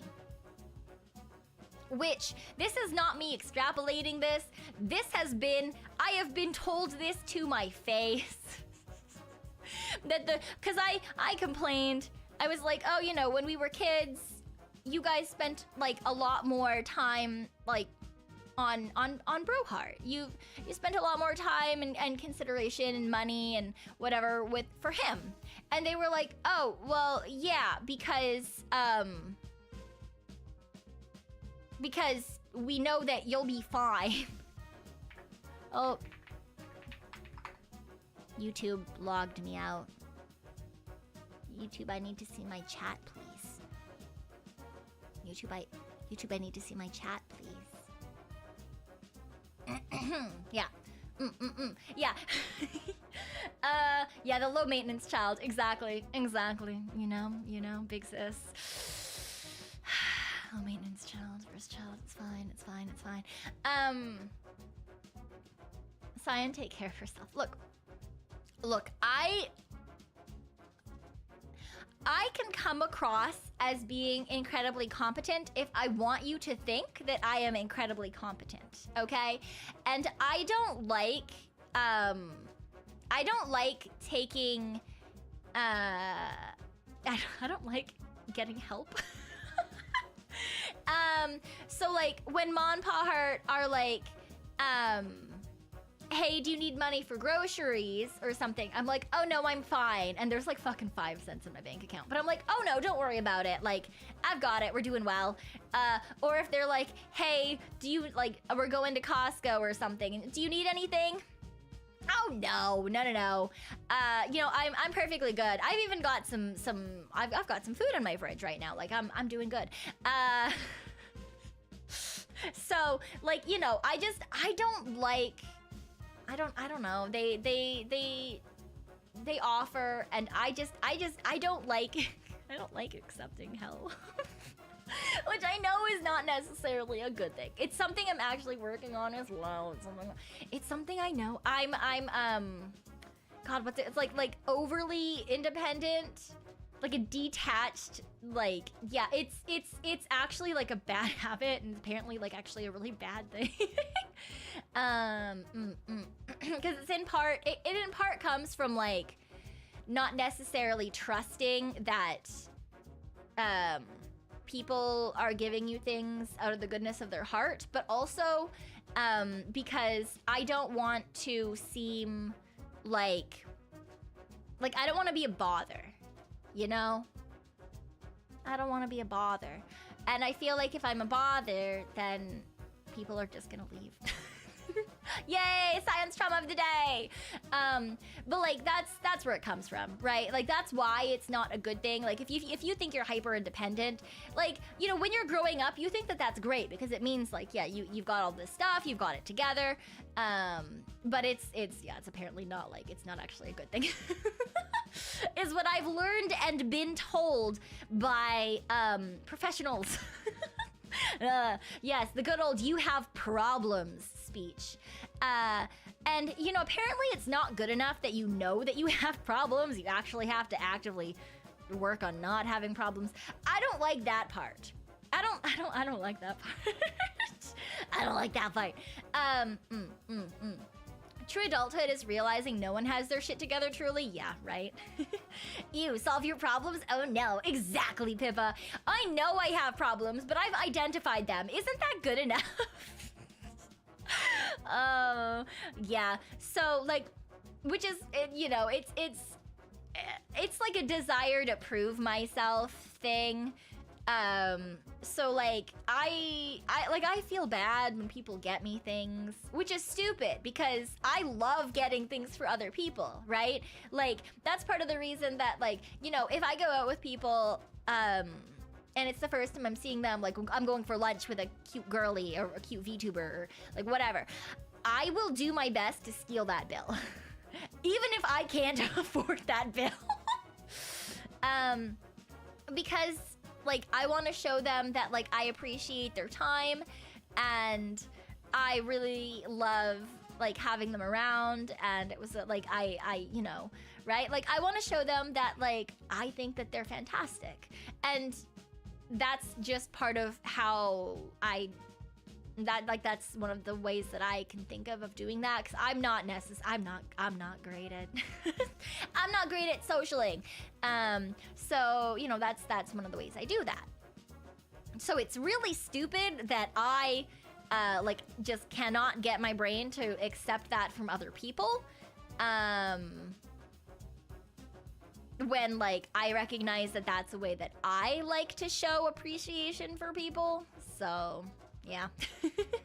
You used to do the same thing? Yeah, it is what it is. I feel like there's a lot of people who do that kind of thing.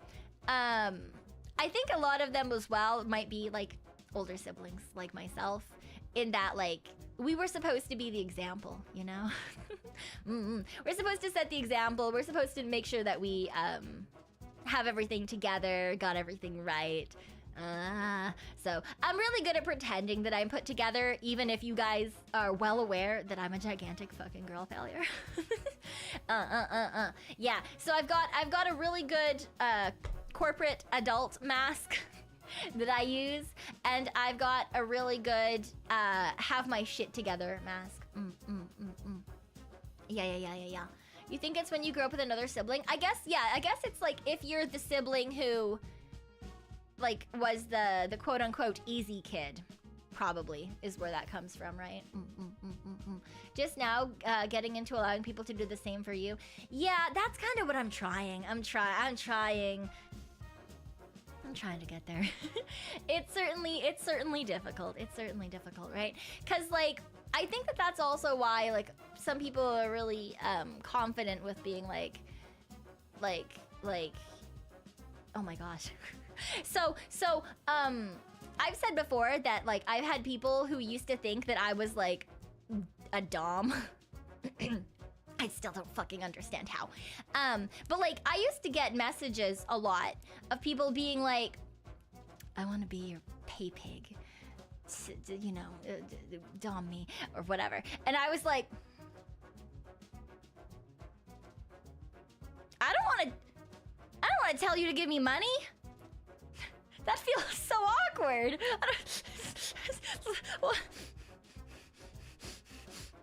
You. And then I asked one of my friends, and they were like, "Oh, it's really easy. Just be like, you don't deserve the time it takes for me to type out my words. You aren't worth anything unless you give me money first.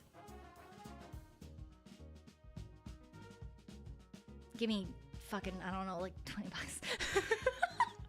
And then I did that, and she was like, just tell them to give you money and then don't respond until they do. And I was like, but what if they do give me money? I don't know how to respond.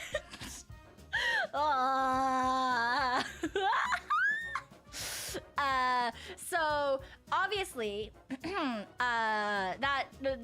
after a while, I was always just like, haha, yeah, not my thing, but here's some people who might be what you want, because it's certainly not me.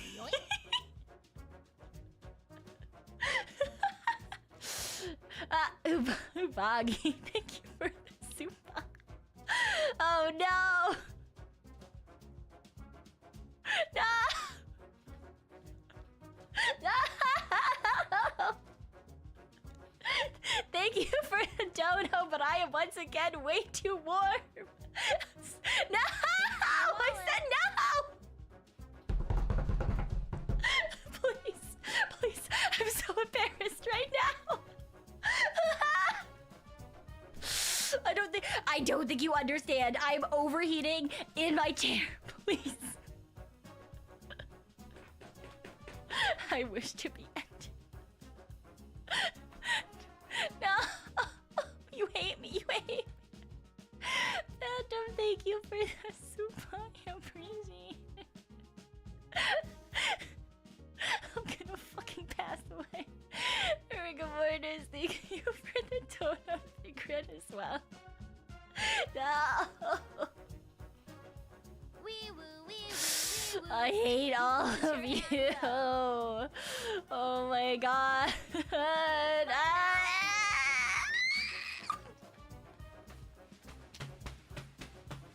No! Doha!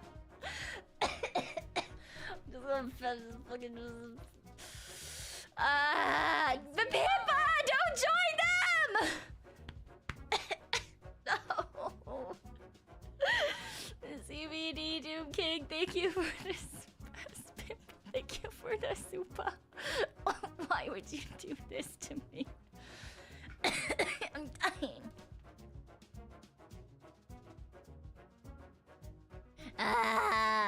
Anonymous as well. Thank you for the dono. I appreciate it. I don't know if I should appreciate it though.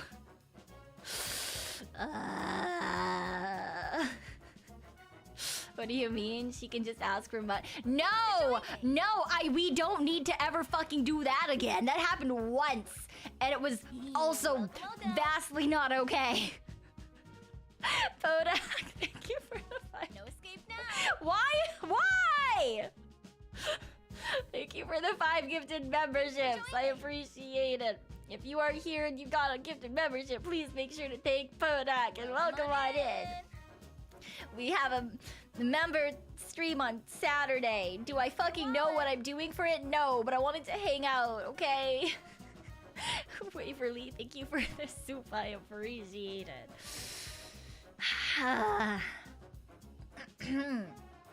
But we need like a hot second to do some like fucking breathing or something. Just like...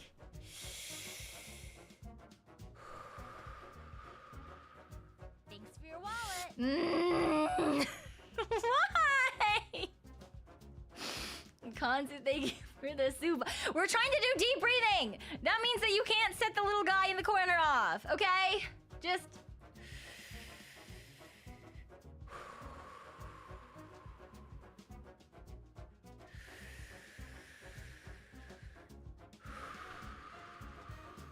Okay, okay. In through the nose, out through the mouth. I can't breathe in through my nose right now. When I get anxious, my nose gets stuffed up. I don't know if you guys have noticed that. It's a stupid byproduct of bonus anxiety. Have you... No! We were done! Thank you for the soup. I appreciate it. Rig Avoidus. What do you mean, flashbang? Thank you for the dono, but what do you mean, flashbang? That's not a thing. After making Cyon embarrassed, I'm gonna go to bed so I can wake up for my new work. Oh, have fun at your new job. Have fun at your new job. And decided, thank you for the soup as well. No, bullying people with money is bad. It's bad for you. It's terrible to do that. Why would you do that? You're hearing me be a bit sniffly? Yeah. Okay. Vigor, thank you as well for the soup. Yeah, if I get either stressed or emotional, my body decides that that is a fantastic time to also become sniffly. So if you hear me get sniffly and my voice sounds a little bit different and you're like, she's not crying, but she could be. That's me like trying not to cry. Or if what just happened and stress, or you hear me playing a game and I get frustrated and I get sniffly, yeah. My body is stupid. It does what it wants, and none of them are normal fucking interactions with the world, so it, you know, it's fun. You spent all your money on VTuber merch at Offkai? Fucking your wallet. Between the Off Collab and Offkai, I already spent this month's paycheck. I thank you for the super as well. I appreciate it. I got paid while at Offkai, and it has already disappeared into my credit card. Yay! But it's fine. It's fine. That's what Tanuki day job is for. That's why I work it, right? So I can spend money on off collabs and cute girls and stuff. Yeah. Yeah. Who did you spend your paycheck on? I bought dinner for Maeve and Meon, and then I also spent it on flights to the off collab and things at the off collab, and the hotel for the off collab that was just me in a room. And I mean, Meon stayed with me for one night, but I told her she could for freezies because she didn't have to. And then the flights to Offkai, and then the stay at Offkai, which I still haven't fucking paid for yet, which is, that's gonna hurt. And all the merch at Offkai, and then the flight home from Offkai, and then...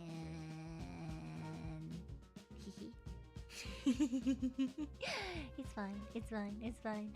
I miss more shit. Why that is like shit. Thank you for the customary tithe to the thighs, Jello Noel. I appreciate it. Raymu, thank you for your first ever super on a live stream. Oh, thank you. Appreciate that. Jello Noel did say tithe to thighs though, so we'll just... There you go. There's that. No, that's not what you're hearing at all, Memento! That is 0% of what you're hearing. You are incorrect and wrong. Both of those mean the same thing, but I felt like it needed the...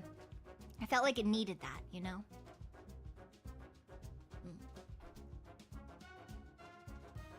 It needed both the incorrect and wrong. You couldn't just have one. There's not enough emphasis.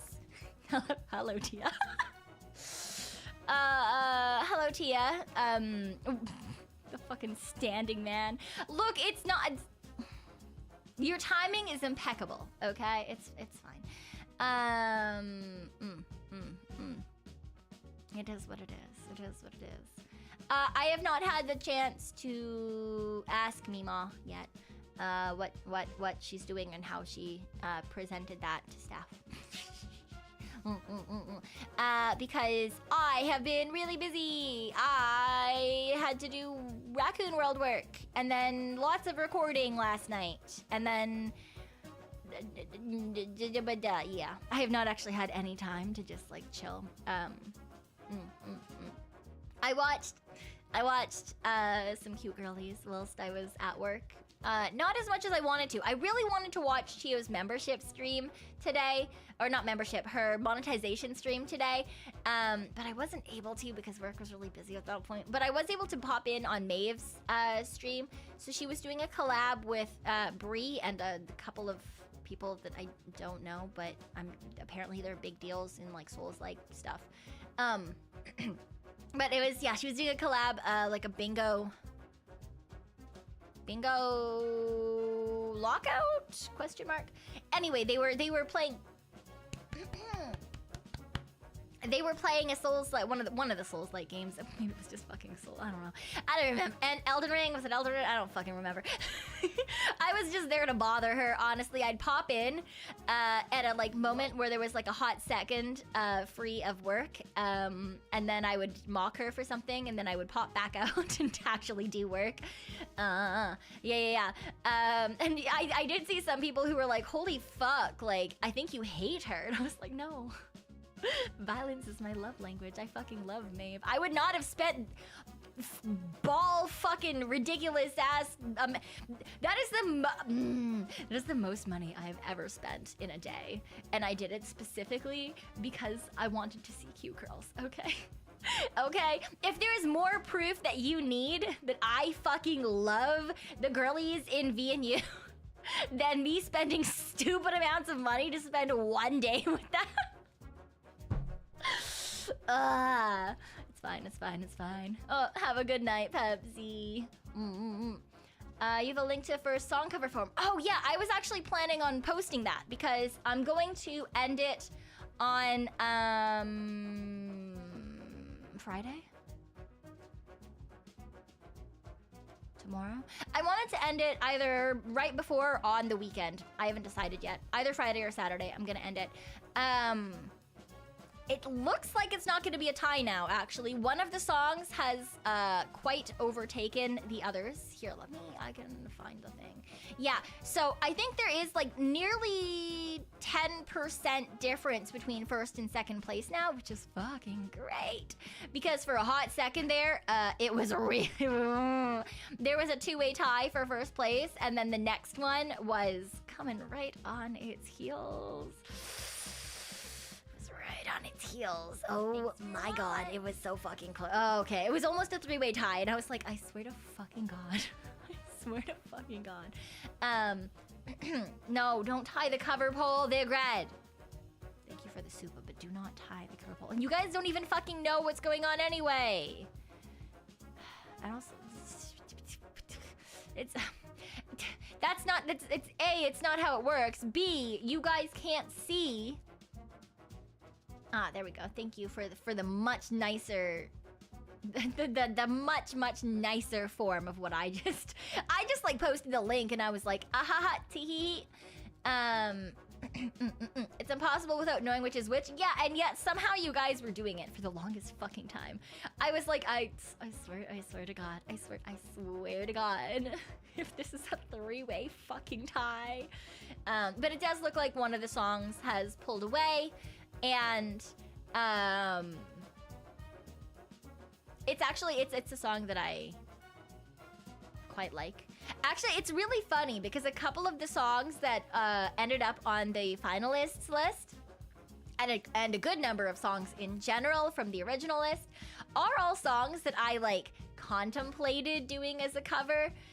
So there's a good handful. So I have my own favorites. I have my own ones that I am secretly rooting for in my head.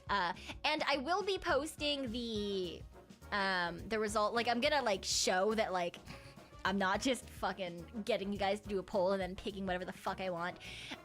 There's like a pie chart that has like the names and the colors and stuff. So I will post that when I close the poll as well. So that you guys can kind of see where the vote split was at as well, which is kind of fun. It's kind of fun. Why is your link not working? I don't know. Is it not working? Is anyone else having the problem for the link not working? Oh no. Oh no. Oh wow. It works for me, but that's kind of a really bad... I'm the one who made the form, so like... That, you know, it doesn't really mean anything if I can see it.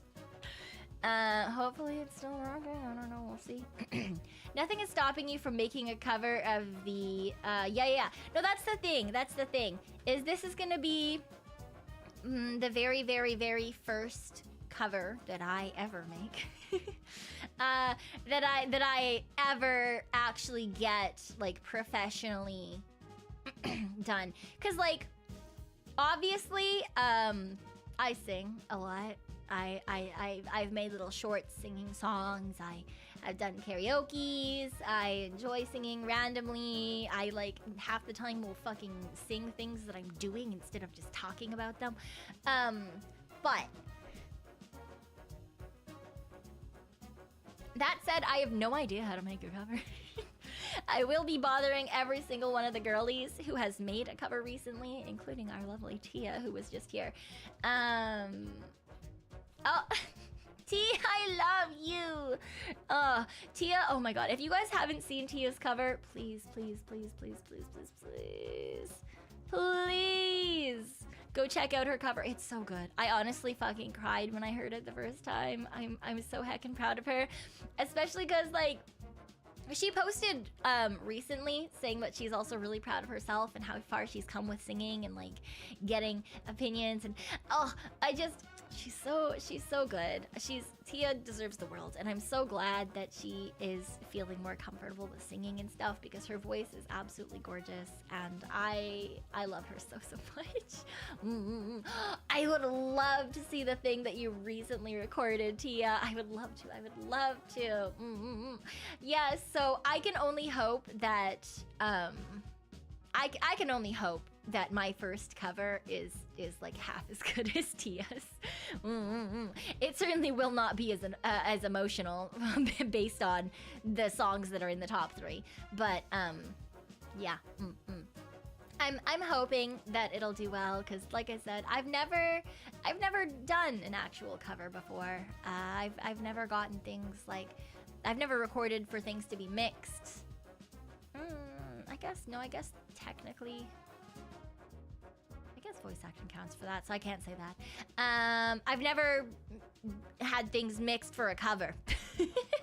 So I've figured out how to find people to do like animations and music videos and all that cool stuff for, like, I don't know, I've never had a chance to do all that like from outside. I've tried my hand at attempting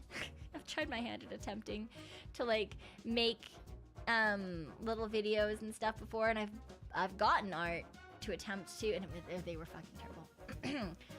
They're fucking atrocious, and they will stay in the raccoon world where they belong. So I'm really excited, and I do hope that you guys enjoy whichever song you guys end up picking for it as well.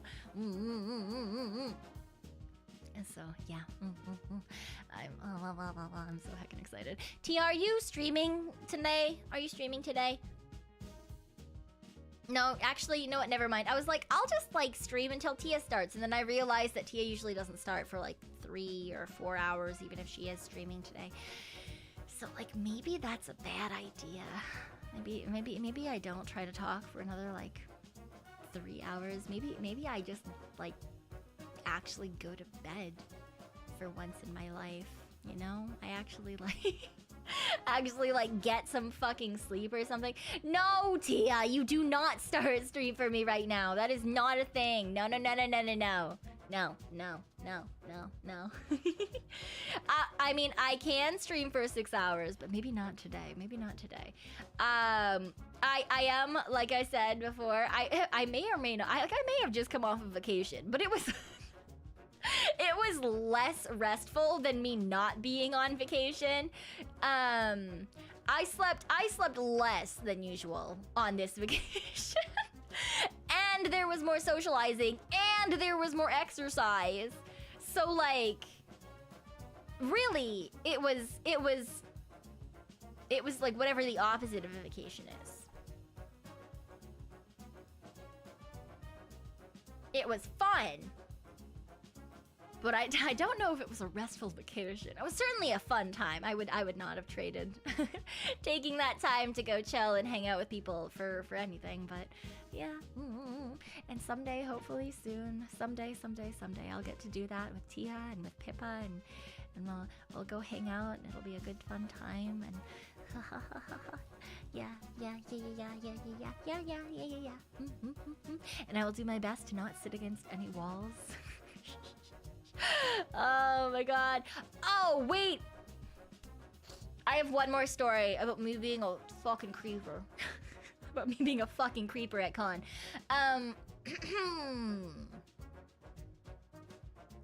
So, yeah, like I was talking about how I said hi to Bree by hearing things that I was like, this is Bree, and then by scouring her Twitter to find what her nails looked like and then comparing them to the girl as I walked down the hallway.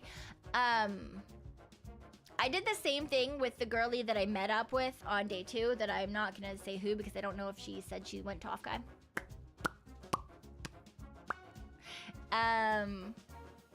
So like she said what she was wearing and I was like, okay, cool. I'm gonna be in this section of the atrium.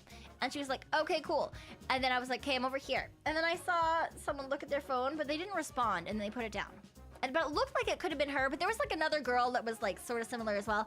And then, so what I did is I like stood to the side of where she was and I sent a message. And then I waited to see the 3 dots that like show up when people like type at you. And I made sure to like, if her fingies were moving as the 3 dots were moving. And so then I like walked up behind her. Just to make sure that I could see my own picture. And then I was like, tap, tap, hi. Like a fucking creeper. Yeah.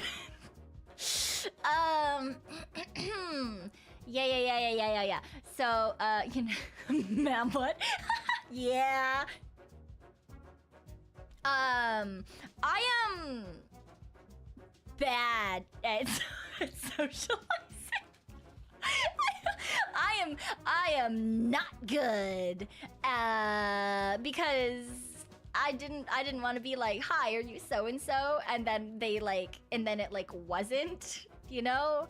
I didn't think I had it in me to say hello to some random person and be wrong, because earlier in the day I thought someone was waving at me, and so I waved back at them, and then it turns out they were waving at someone behind me, and I was really embarrassed. So I reverted to the tactics of making sure that this was in fact the person I was supposed to go talk to. Or Badger just a bit wild, there's a difference. No, I'm fucking terrible. Oh my god, I'm actually just not, I'm just not great. It's fine. Yeah. Like I said, day 1, I was very much questioning why the fuck I had decided to go to a VTuber convention when I didn't know anyone and I couldn't tell anyone that I was there. But you know, like I said, I figured it out day 2 and 3. I ended up having a good time. It was a lot of fun. But yeah, no, that initial, that initial realization that there's a reason that I don't leave my house Yeah. We kind of guessed that's where you went. Yeah, no, I kind of figured that. I was like, there's no fucking shot they don't know that I'm at Off-Kai because I took the fucking weekend of Off-Kai off and not any time like before that or anything. Like I was like, yeah, it's fucking whatever. But I don't think staff would have been very happy with me if I was like, haha, I'm going to Off-Kai. Alone, by myself. I think they would have in fact been quite mad at me. But like, you know, I feel like anyone who knows VTubers or is into VTubers or whatever, you see people take that weekend off, you know that they're probably gonna be at Off-Kai. And I did think about having like scheduling streams to like be like, haha, I'm not at Off-Kai. I wouldn't be streaming if I was at Off-Kai. But I decided against it because I realized that the only mic that I can travel with is my 3DO, and that picks up everything. So all that would have done is prove that I was at Off-Kai. You would get like a short ASMR stream with like convention noises in the background. Just every once in a while, people yelling from the atrium like, rah! So yeah, I was just like, yeah, no, I think that will in fact have the opposite reaction that I'm hoping for. There is no trickery. There is no trickery that would have happened with that. Everyone would have just been like, ah, yeah, bitch is that Off-Kai. So I just kind of was like, all right, we'll just go for like everyone knows, but it's not official. Yeah. Because like usually in that case, it's usually also like common VTuber courtesy to like, if someone hasn't announced that they're there, to like, even if you think you might have seen or heard them, you like don't like pay attention or like stalk them or something. And like I've said before, I trust you guys. I don't think that any of you guys would have like, even if I did, like if I fucking like yelled really loudly and it was very like noticeable that it was me, kind of like Bree yelling that like self-cessed is the best. Like I feel like maybe someone would have said hi or something, but like no one would like, you know, be weird about it or like try to like do things that I'm not comfortable with or something. And I think that's what a lot of people are worried about when it comes to like saying what's going on and whatever. And I do recognize that I'm coming from the outside, or like I'm an outlier rather on that particular point, because I am like I have been to a lot of conventions. So maybe it's just that I like am like, yeah, like that's, you know, it is what it is. But I also just like, you know, I trust that like no one's gonna be like super like weird at the, I don't know. I like to think that like the informants are really, you guys are really respectful and you're really nice, and it makes me really fucking happy to see that. Like, I honestly, like, I'm sure you guys are fucking sick and tired of me saying it, but like, I honestly am so absolutely grateful that you guys are my community. Like, I am incredibly lucky because I really couldn't ask for anything better. So that's why I was like, you know, even, you know, yeah. You think you would have just been excited and waved, showed your badge to see which chatter, and then left? Yeah. Well, that's the thing is like, if I had outed myself and someone wanted to say hi, that's on me. Like in that scenario, I'm the one who fucked up, right? So like, yeah, say hi and like exist and like, yeah. And then like, you know, after the interaction, you just like pretend that you didn't ever see the person, right? And it's kind of sad actually, because there's a lot of like bigger VTubers apparently that like don't go to Off-Kai anymore because they had really bad interactions with people who like did not show like basic decent levels of respect or like care for the other people in the community or their own like their VTubers. Because I don't know any of these fucking people because I don't know anyone. This is all like stories from like the friend that I was talking about earlier. But she was saying like, oh, like so-and-so and so-and-so and so-and-so. And these are people from like Niji and Hollow. And I'm like, I don't know who the fuck you're, I don't know who any of these people are. But like essentially anyone who existed. And they had some people who would try to like stalk them back to like hotels or like try to like take a whole bunch of photos and just be like really not cool. And that's, I hate that. I like the, and that's honestly why I'm so glad that like, I didn't even think to be worried about that going to Offkai because I was like, nah, my community's cool. They wouldn't fucking do shit like that.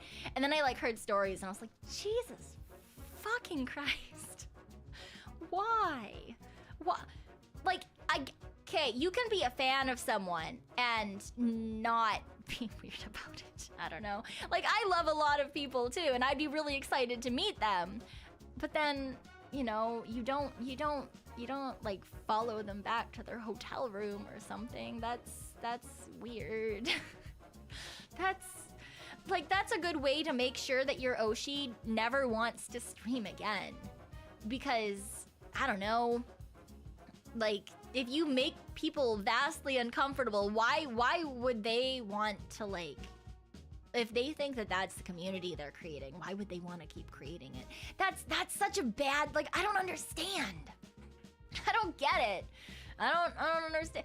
People be parasocial. Look, I can't say shit against. Look, okay, you can be parasocial, but like be like an okay level of being parasocial, you know? Because even if you're like best friends with someone, unless you're asked to unless they ask you back to like hang out at their house or their hotel room or whatever, you don't just follow them. Like, I'm pretty shit ass at social situations, but like, unless someone blatantly asks you to come to their hotel room, you don't go to their hotel room. That's so weird, right? Like, I don't know, maybe that's a me thing. Maybe I'm just weird. Maybe I'm just like, maybe I'm like too trusting. I don't know, I just think that that's like not a thing that most people would even think of. That's already stalker behavior? Yeah, exactly. Like that's some like really like far-reaching, like there's something up issue. But apparently it was a problem for a good number of creators, not just Corpo, but like big indies and stuff last year, I heard. So a lot of them didn't end up existing again this year because it was, I mean, I can understand. That sounds incredibly off-putting. That sounds very unfun. Which really sucks, because like I've already said, I had a really good time at Offkai, and I'm kind of sad that means that those people can't enjoy, you know, hanging out with people that they want to meet and meeting other VTubers, or even like meeting like fans in person if that's what they wanted to do. Because I know a lot of like Bree, for example, like you guys were talking about it, like she posted like, you know, what she was wearing, where she was hanging out, because she wanted to meet people in her community that like, you know, watched her streams or hung out with her, because she could. And that's really cool, and I love that. And I know that there were other creators who did like in-person meetups. And I think that if that's your jam, that's your jam. Fucking, that's great. But then, obviously, there's, you know, worries about it too, so. Pretend good apples, there's always one or two bad in the pile. Yeah, I feel like that's a little more than a bad apple, though. You know? Maybe they can hide behind a cosplay. I do know that some people did. I do. Yeah, there were some people who did that. Which is, yeah, that's also a fun way to do it. Honestly, I don't think that.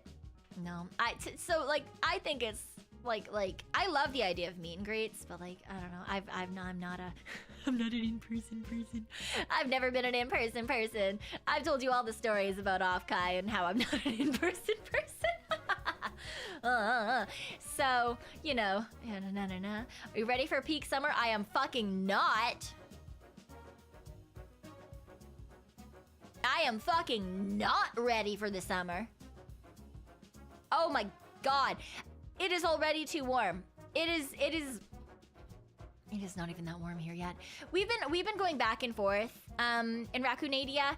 It's, you know, every once in a while it goes all the way up to like 26 or 27. So like my birthday weekend was like about that, and then it like drops back down to like 11, and then it drops back, it goes back up, and then it goes back down, it goes back up. So we're in like a middle section right now, so like somewhere between like 15 and 22 sort of. And it's still too warm. I don't like it. I like sweater weather. I just want to walk around in a sweater and be happy. I don't want to be sweaty. I don't want to be gross. Let me wear my sweaters in peace, man. I like long sleeves. I like being cozy. Please let me be cozy. Oh, you want the summer to hurry up and make it get... Oh, no, I disagree completely, Chubs. I much prefer cold to heat. Tons of rain and then very warm. You're hoping for less fires. Oh, yeah.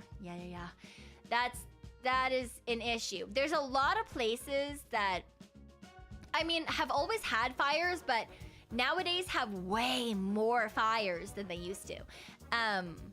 Like, that's honestly just anywhere with forests these days, I feel like. Because, like, there always used to be, like, you know, here's a fire, like, here's a...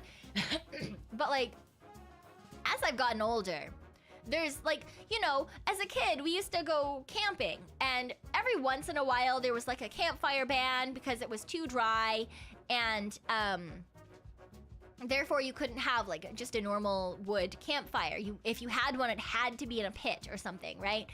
But that was pretty rare, and it only happened every once in a while, so usually you were perfectly fine with just a normal campfire. But like nowadays, it's incredibly rare that you're able to go camping and just have a normal campfire. A lot of places have like you could only have a campfire in a pit. And even then, you have to like make sure that there's nothing around. You have to make sure a whole bunch of other like, you know, you go through like a checklist. And that's only if they let you have a campfire at all. Which is insane, because why the fuck would you want to go camping without a campfire? But it's certainly something, you know, it's certainly something. I don't know, man. I don't like the summer in general, and fires don't help, because on years where there's really bad fires, you just can't breathe. It's terrible. And I feel like that's really only been an issue in like the last 5 to 7 years, maybe? Something like that. I don't know. You know, fires always existed. It was always a problem. Like it was always something that happened, right? That's why there was always like, you know, like Smokey the Bear, like, oh, like the fire safety is, I don't fucking know. You're in charge of fucking fire or something. That's not right. You are not in charge of fucking fire. Please do not fuck the fire. But like, you know, there's always been like fire safety things and bulletins or whatever. But like it never quite to the same extent that I feel like it is now, you know? Yeah. Back in my day, you could go into the woods and make fire, especially during the winter. Yeah. Oh, only you can prevent forest fires. Thank you, Andrew. That's what I was thinking. It's kind of the same, right? Only you can prevent forest fires. You're in charge of fucking fire. It's kind of the same. Oh, why am I like this? At at least I remembered it was Smokey the Bear. That's right, right? Like, at least smarter than your average bear is not Smokey the Bear. That's Yogi Bear. That's Yogi Bear. That's Yogi Bear, right? I'm not incorrect.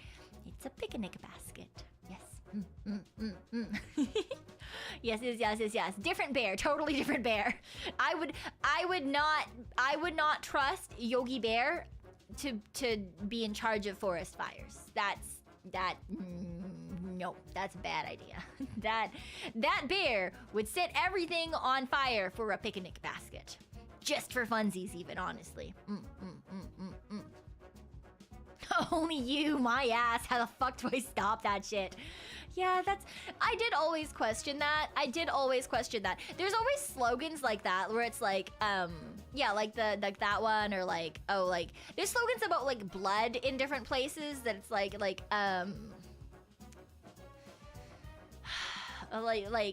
you can save a life, or like only you can save a life, and you're just like, huh?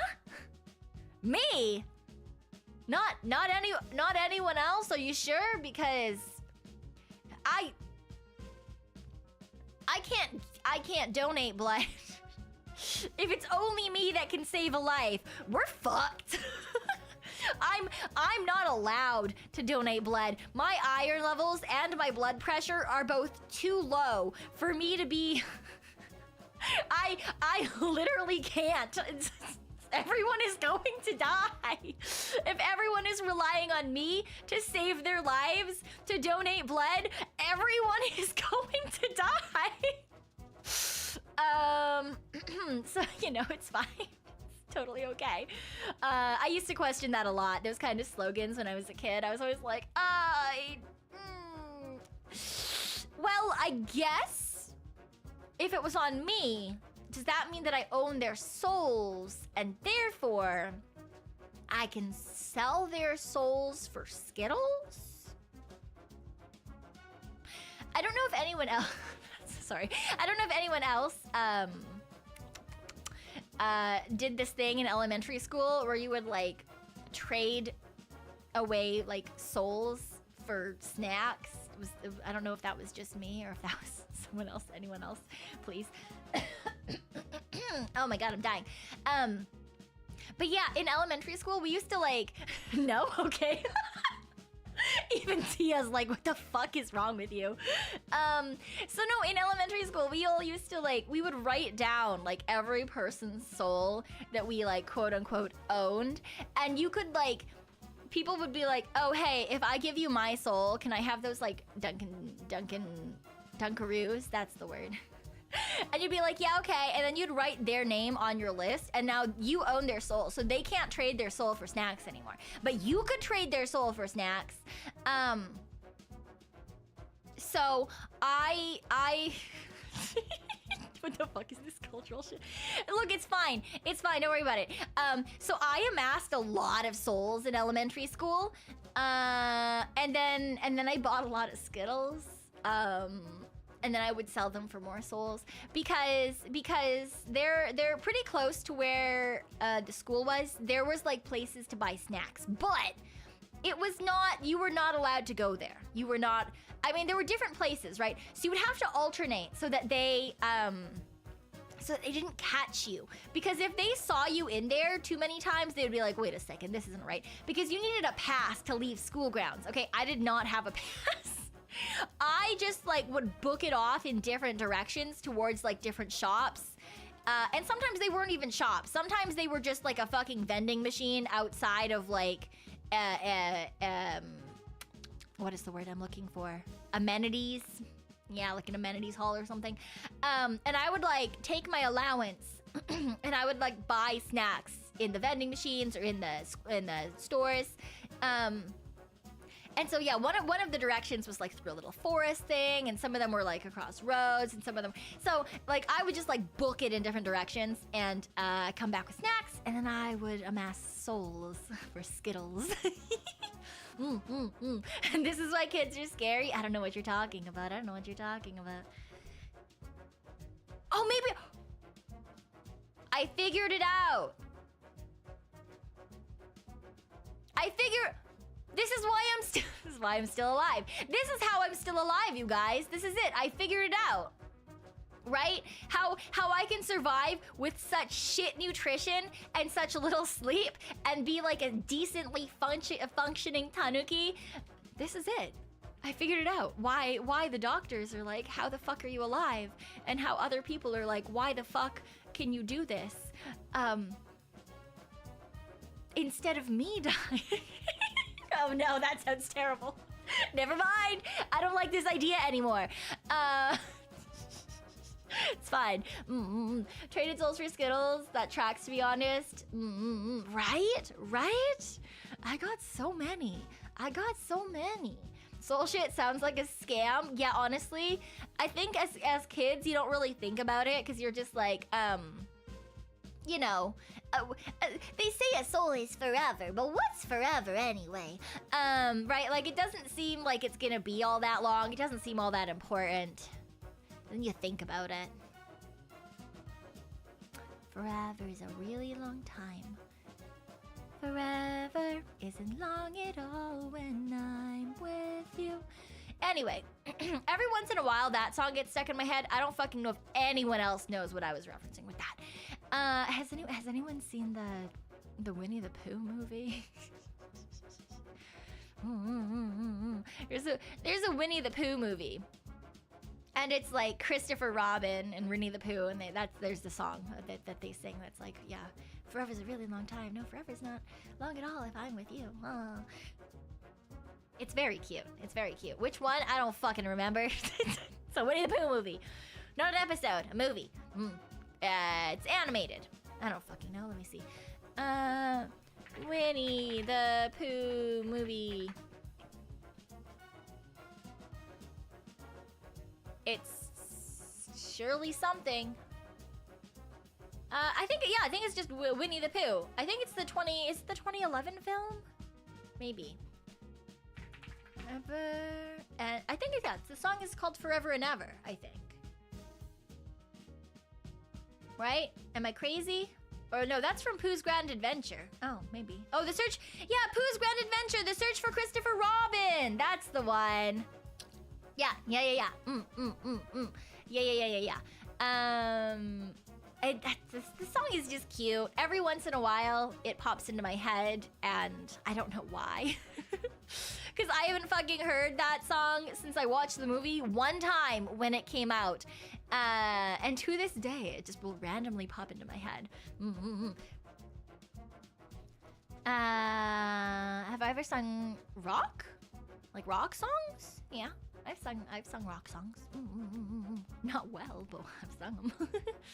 Yeah. You forgot how much of a roller coaster a science trip was. I'm so sorry. I'm so sorry. This was supposed to just be like here's what I did on my vacation, and then it kind of, you know. I mean, we did it. We did talk about what I did on my vacation. So like, I guess that's fine, right? Like we did technically do what was on the tin. I did technically talk about what I did whilst I was away. So, you know, that's, you know, it is what it is. Oh, yeah, I should, although I really should probably get some rest. I should, like, not drink the rest of this monster and, like, pretend that I can sleep. Or read some manga in bed, maybe. When are you gonna do another stream where you sing? I'll probably do another karaoke pretty soon, honestly. Or even just like chilling. I don't know. A lot of the girl streams, if I do them, I tend to do like, I feel like singing a lot. I don't know. I sing a lot in general. Sometimes I will just randomly sing karaoke in my own, like, just my own space for funsies. I always feel bad about doing karaoke, though, because I feel like I always sing the same songs. I feel like I always sing the same songs because I'm not good at learning songs for karaoke. So I'm thinking that other than like gorilla karaoke, I'm thinking of doing a planned karaoke. I don't know if it'll be this month. It might be after. But I'm thinking of doing one where it's just like the theme is just like chat's choice. So like I'll grab a bunch of songs that you guys recommend, and I'll just pick ones that I think suit my voice, and I'll try to learn them or something. We could have a members karaoke, practice new songs. I guess. I feel so bad practicing new songs, you know? I'm like, oh, I don't know. But yeah, I think so. Yes. Yeah, I think that might be one of the things that I do. I think that'll probably be the next one. Yeah. Rules for the songs? It would just be like things you think, like either things you want me to sing or things you think would suit me. And then I would make a short list based on things that people submitted. Yeah. Make a list beforehand? Oh, yeah. No, for sure. Themed ones usually will start with like a set list, and then if we go over, then I just sing whatever. When I used to do themed karaoke, because like now a lot of the time now I've just kind of done them as gories. But like I started out doing themed karaoke once a month, so we started with like early like 80s, 90s, 2000s boy bands, same thing for girl bands, and then like we moved up and we did like time zones, like time periods or like types of songs. Like for February we did like love themed songs or anti-love themed songs. Yeah, my problem is that like I'm bad at thinking of themes. Also, I just kind of started doing gory karaoke because I do very often just sing for fun, and so sometimes if I'm singing for fun in my computer room, I think about like, oh, like, you know, maybe I should go hang out with my informants and we can all sing. But I do have some songs that I have remembered that like every once in a while someone will say something. I'm like, I know those songs. Like when someone submitted Transistor songs for the covers, and I was like, I love Transistor songs. So I did a karaoke gory one night that like started with all of those. Or like someone mentioned, do you want to date my avatar? And that's been stuck in my head. Thank you fucking very much for that. Or like one day I remembered Dr. Horrible's sing-along, and so I was singing songs from that. So yeah, I think that's something that occurs. Oh, also Vigred, have a good night. Oh, sleep schedule, and that was Normie instead of Degen. Well, I will miss you during late night streams, but I'm so excited. I hope your new job is so good. I hope it's enjoyable. I know not all jobs are necessarily fun, but I hope that you still have a good time whilst you're there and it's not like super stressful or anything. Have a good night. Themes can even be something weird, like songs that contain the specific word or something. Yeah, I was thinking of also doing like parody. I would want to do like a parody song theme. So, themed karaokes are not dead. They will come back eventually. But also, technically, I'm not supposed to be doing a whole bunch of, like, vocal things right now, maybe. But that's okay. We'll figure it out when we get there. Yes, the eggnog is still there. I'm going to throw it out sometime this weekend. I have to go buy garbage bags. Because that particular thing is going to be, that's gonna need some bags. I'm not putting that in one bag and calling it a day. That's gonna get layers. So I need to buy more. I need to buy more garbage bags, yeah. Yeah. That's the only reason it's still in there. Yeah. You think, do you want to date my avatar would be really great for me? Yeah. Do you wanna date my avatar? She's a star, and she's hotter than reality by far.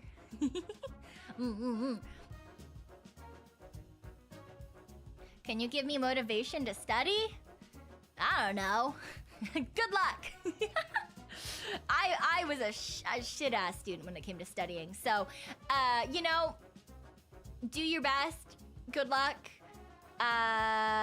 Woo. Don't be me. Be better than me. That's not hard to do. So like, you know, be better than me. do your studying. Learn how to study. If you are still in school, learn how to study. Because there are actual ways to make the knowledge stick into your head. And for most people, it's not just rereading the passage of the book a whole bunch of times. That is how I studied. Because thankfully that's the way my brain works. But for most people, it is not. So don't do that. It's very bad for you. Hart would always say, like, make columns and then you write questions and then you write the answers down instead of making notes. So, like, instead of just writing down, like, I don't fucking know.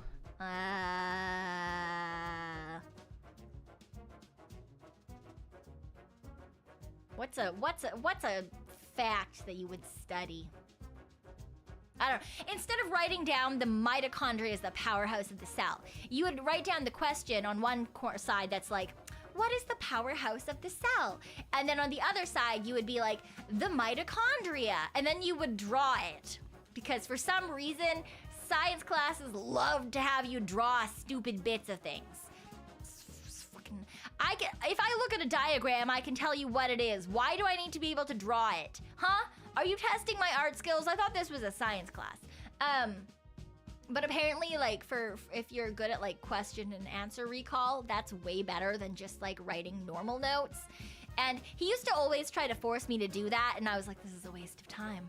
I already know the mitochondria is the powerhouse of the cell. But I was also the person who could read multiple novels, and then you would go, what is this one specific thing that happened? And I would flip to, like, within 3 pages of it happening, because that's how I learn. I am very lucky. My brain is literally wired for school. Not great for anything outside of school. Very, very bad for anything outside of school, I've learned. Was very good at school. Very bad at being an adult. Just absolutely fucking terrible. So you know what? Even if you're not good at school, you're probably doing really good now. Everyone knows the powerhouse of the cell, but no one asks, how is the powerhouse of the cell? You know what? That depends person to person. I think most people's powerhouses are doing pretty okay. Mine are screaming for death. They're still there. They certainly don't want to be. Since when has the eggnog been there?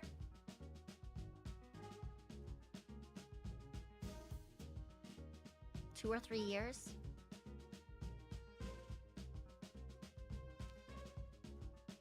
Yay!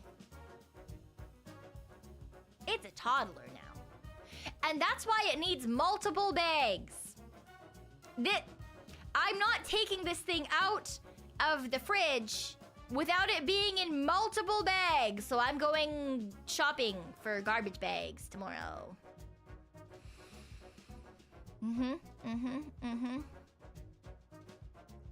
That's a chicken noggin now? It's not a chicken noggin. No. Eggnog unboxing stream, no.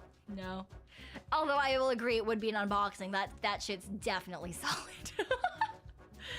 Yeah, it's definitely solid. I will be surprised if when I put that in the first bag, there is any slosh to it at all.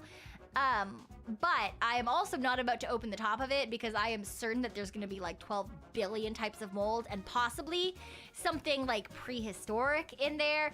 And I really don't need to be patient zero for like some sort of new apocalypse. So, you know, that is what it is.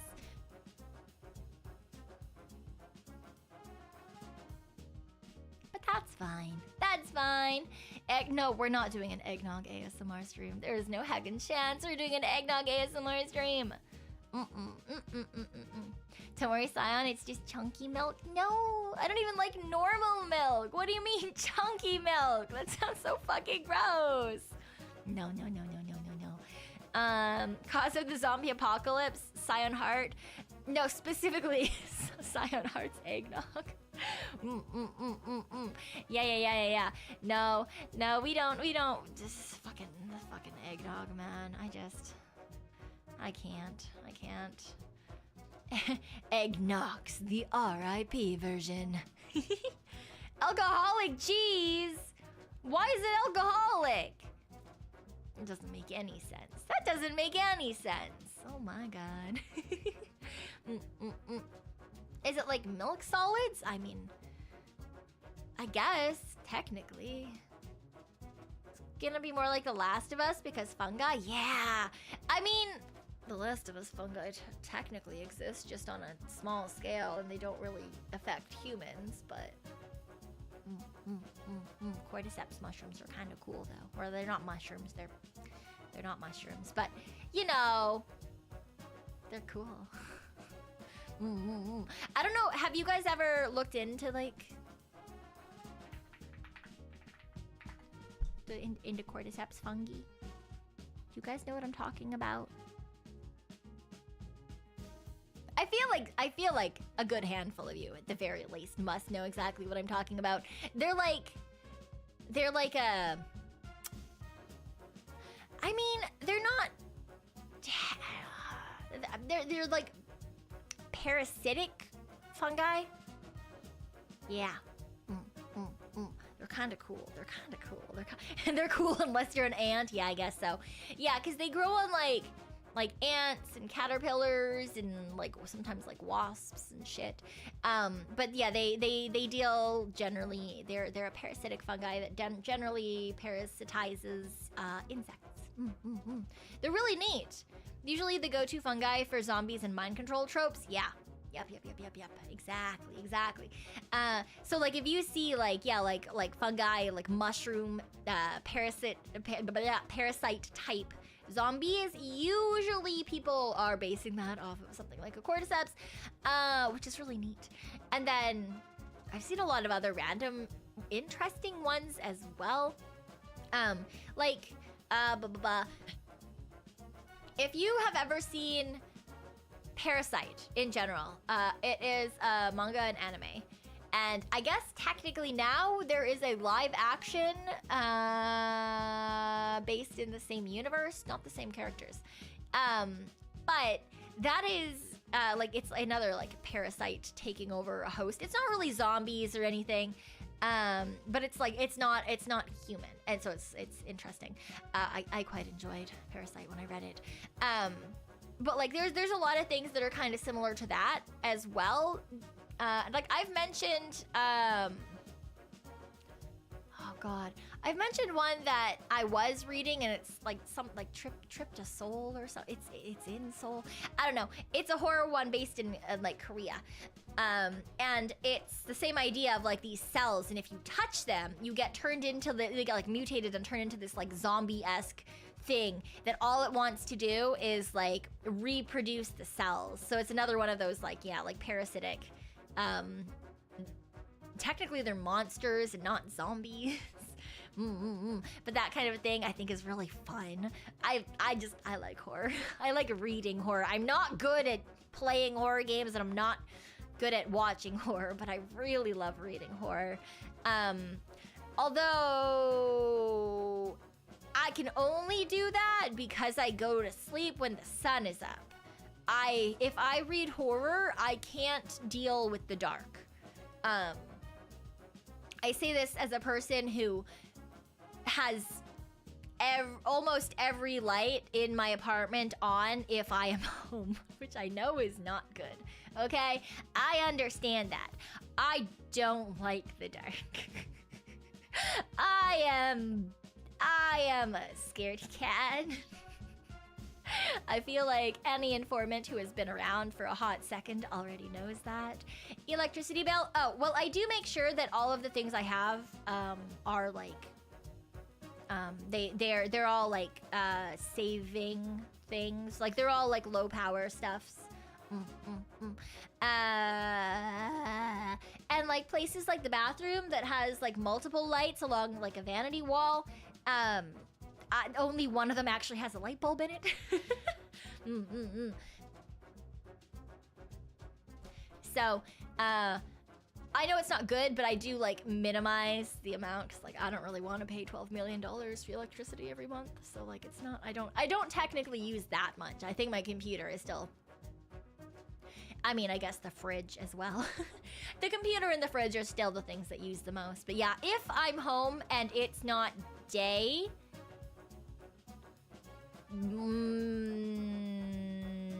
I'd say like 3 of the 5 or 6 lights in the house are on at all times if I'm home. So like my computer room, the main entry hallway, which also is the light that goes into like the living area, and the hall in the bedroom, always on. Always.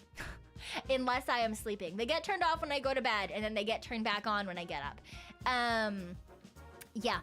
So the only ones that like don't get turned on are there's one that's in the like fucking 1-foot hallway between the main entryway and the bathroom.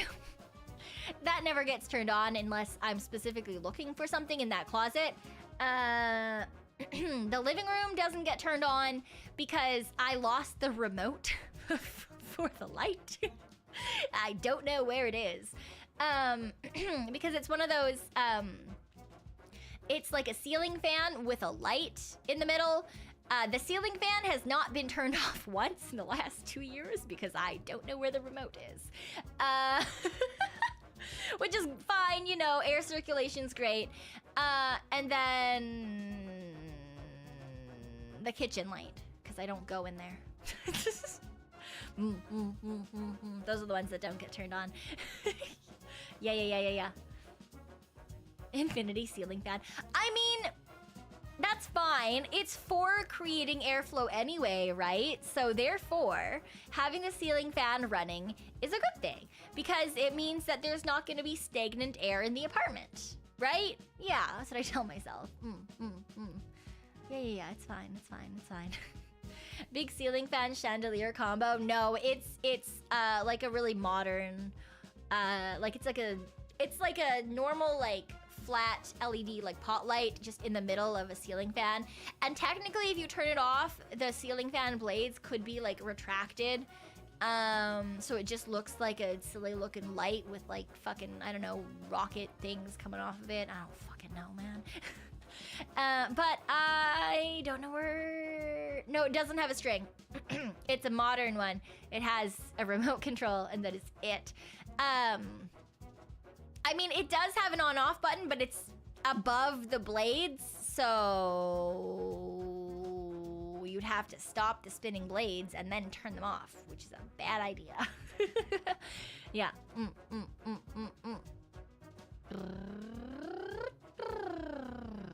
Have other VTubers or people seen the eggnog? Yeah, the only reason people know that it exists is because I remembered that it existed because I had to take a picture of my fridge because my genmate Meeta did a fridge review. And she questioned me about it because it was nowhere near Christmas when she did it. And she was like, wow, that's been in there for like a month or two. And I was like, yeah, a month or two. Definitely a month or two. It's not been a month or two. It's been a hot second longer than a month or two. Oh my god. Meeta needs to ask her follow-up pics. No, she doesn't. She does not. She definitely does not. Hello, Hazra. Hello.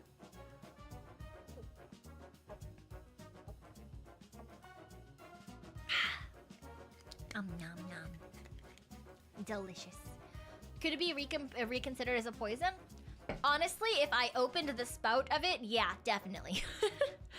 Which is why I'm not gonna open the spout of that thing because, like I said, I don't want to be patient zero for some sort of strange apocalyptic virus or mold or, I don't know, parasitizing anything, honestly. I don't wanna be the one that's like,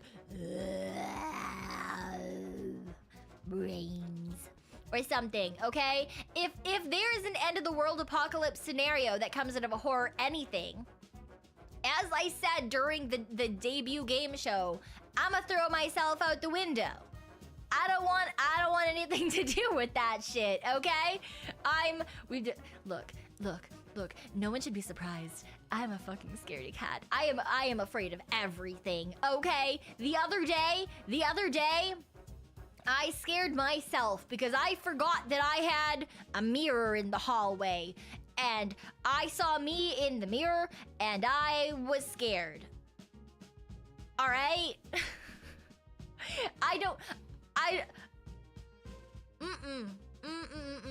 I mean, though, I suppose if I was patient zero for an apocalypse, or like some sort of illness like that, I guess I really wouldn't know to be like super worried about it.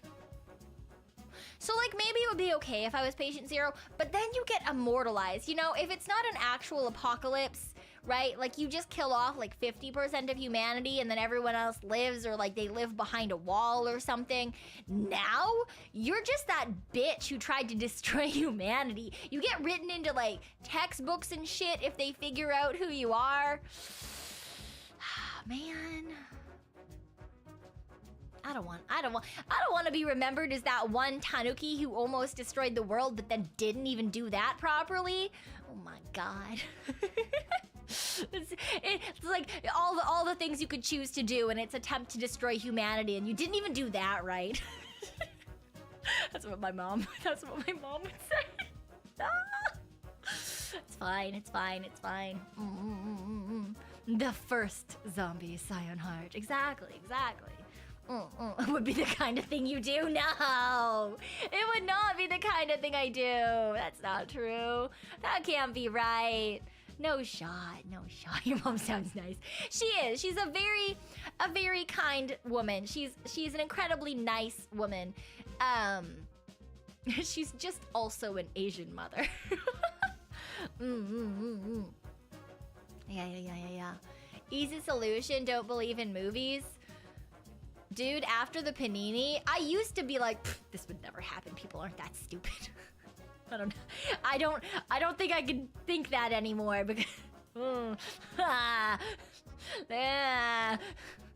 so, you know, cuz like I always used to question like why the fuck would no one would do that?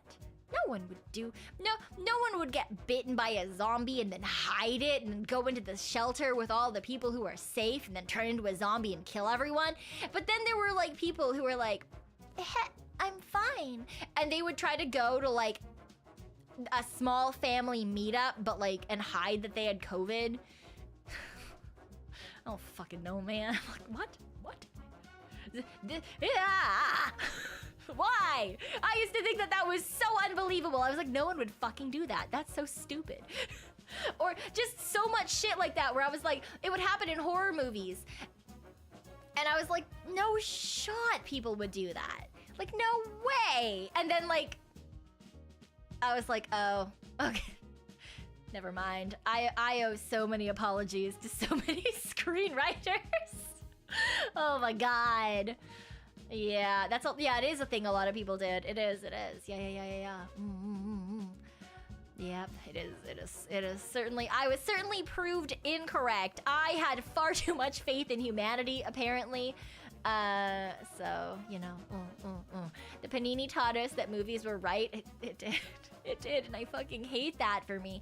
Because it means that I was wrong for so long, okay? I was so incorrect for so many years, and I fucking hate that for me, okay? Because I was like, this is something that, like, you know, no one could ever prove wrong, right? Like, you know, unless we have a zombie apocalypse, no one can ever prove me wrong. That, like, no one would fucking do this. And then, like, it happened, and I was like, damn it.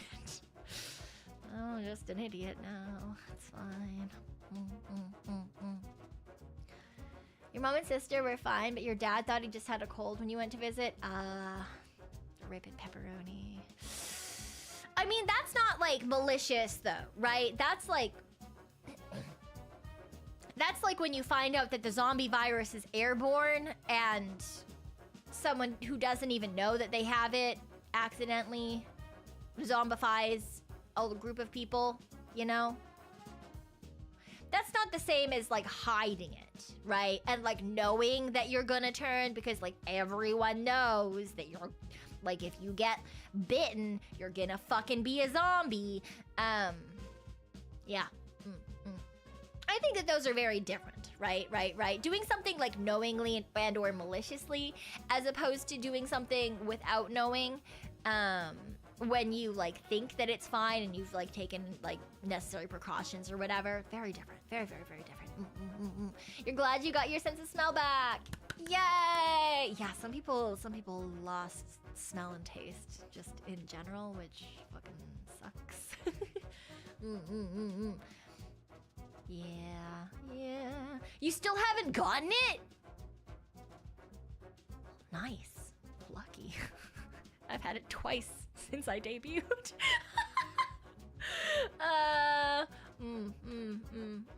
Thankfully, generally when I've gotten it, it's been pretty weak. I've had COVID 3 times. But I only the first time when I got it was it like not good. It was a bad time. The other two were like not fun, but they were weak ass strains, man. They were like the like migraine and like full body pain sort of versions, as opposed to like respiratory symptoms. It was like neurological symptoms and like muscular pain issues. And the first time I got that strain, it was after a convention. So I just thought that I'd walked around too much and like I just needed to sleep because like my body hurt because I'd been like doing physical stuff. Like I'd been like fucking walking and picking shit up and like, you know, posing and whatever. And then afterwards I saw everyone else being like, oh no, I got the panini. And I was like, okay. And then I tested myself and I was like, oh, that's why I feel like garbage. It's not because I'm really out of shape. Because that was my first thought. I was like, wow, Jesus Christ, I am way more out of shape than I thought I was if I'm in this much pain just from a convention.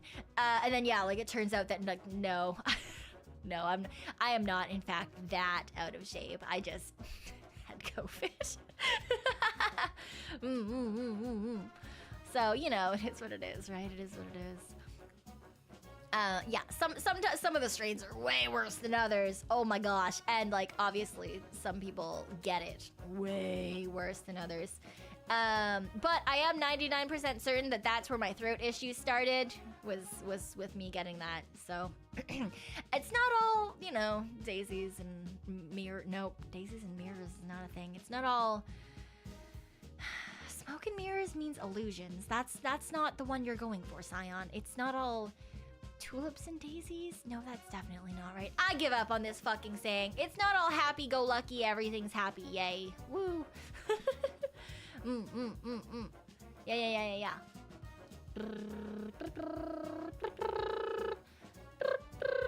It was pretty bad 3 days. Yeah. I mean, even the weaker strands when I got them were not like fun. But they are things that like sometimes just happen to me because my body sucks ass. Oh, sunshine and daisies, sunshine and roses, something like that. Sunshine and rainbows, that works too. Yeah, it, you know, something happy plants and shit. Sunshine and roses. That makes sense. You party too much? I don't party at fucking all. I have partied once this year, and it was this weekend. I am very much not party people. Yeah, no. No. But for realsies, losing your sense of smell and taste sucks. Yeah, no, there's some people who never really got that back, and that's no fun at all. I can't imagine trying to eat your favorite things like that. That would be so terrible. Have a good night, Doom King. Have a good night.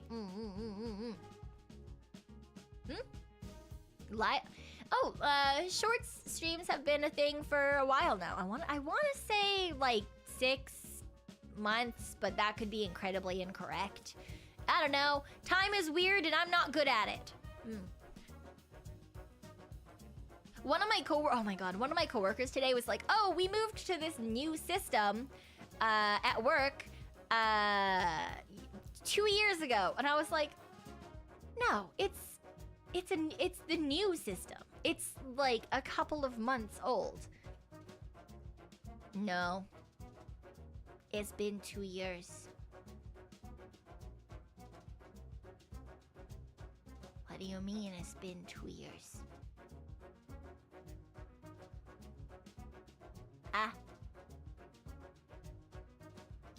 I literally when one of the other people at work was like, "No, it has been." I literally was like, "What?"